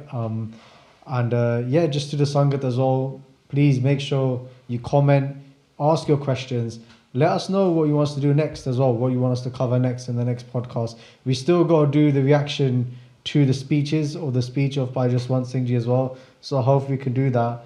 And any final closing comments before we finish off? As Shamsher Singh was saying earlier, this is our Sanja history, Sanja Tihas, and especially those in the diaspora. Hopefully, you know, you can get inspired as well and take up a topic, take up a Shaheed, Singhini, you know, the National Sikh Youth Federation, basics. I'm sure to support you in your endeavours. But this is a collective Jimmewari, and there's so much work to be done and so much a khajana to uncover. And also, these podcasts are now becoming resources, right? And that's what I was thinking about earlier as well during the podcast, that I know of other speakers that are now coming towards these podcasts, this one, but also the ones for 984, the first series we did in June. So make sure you guys check that out. Going from 1469 all the way up to 1984 and post into the 1990s. Then the ones that we did in November. And now we've got this one. So make sure you guys share them and use them to study from and inspire ourselves, because there's so much information available on this stuff. And we've just scratched the surface. And it's really crazy to think that on Bhai Jaswant Singh Ji, we've spoken about them for 4 hours. but the first 2-3 hours are spent on everything that we've never heard before. A majority, and then the latter was spent on what we already know. So there's so much available, and good to get. Hopefully we can continue to do this here on BOS TV, and we can continue to get on these great guests and keep learning about the horse. And good kid, but just learn from it and inspire ourselves to live by what Bhai Sahib used to write in his own articles as well. TK, so finish off there. Please forgive any mistakes made in the podcast, and we'll see you guys in the next episode. Vaheguru Ji Ka Khalsa, Vaheguru Ji Ki Fateh.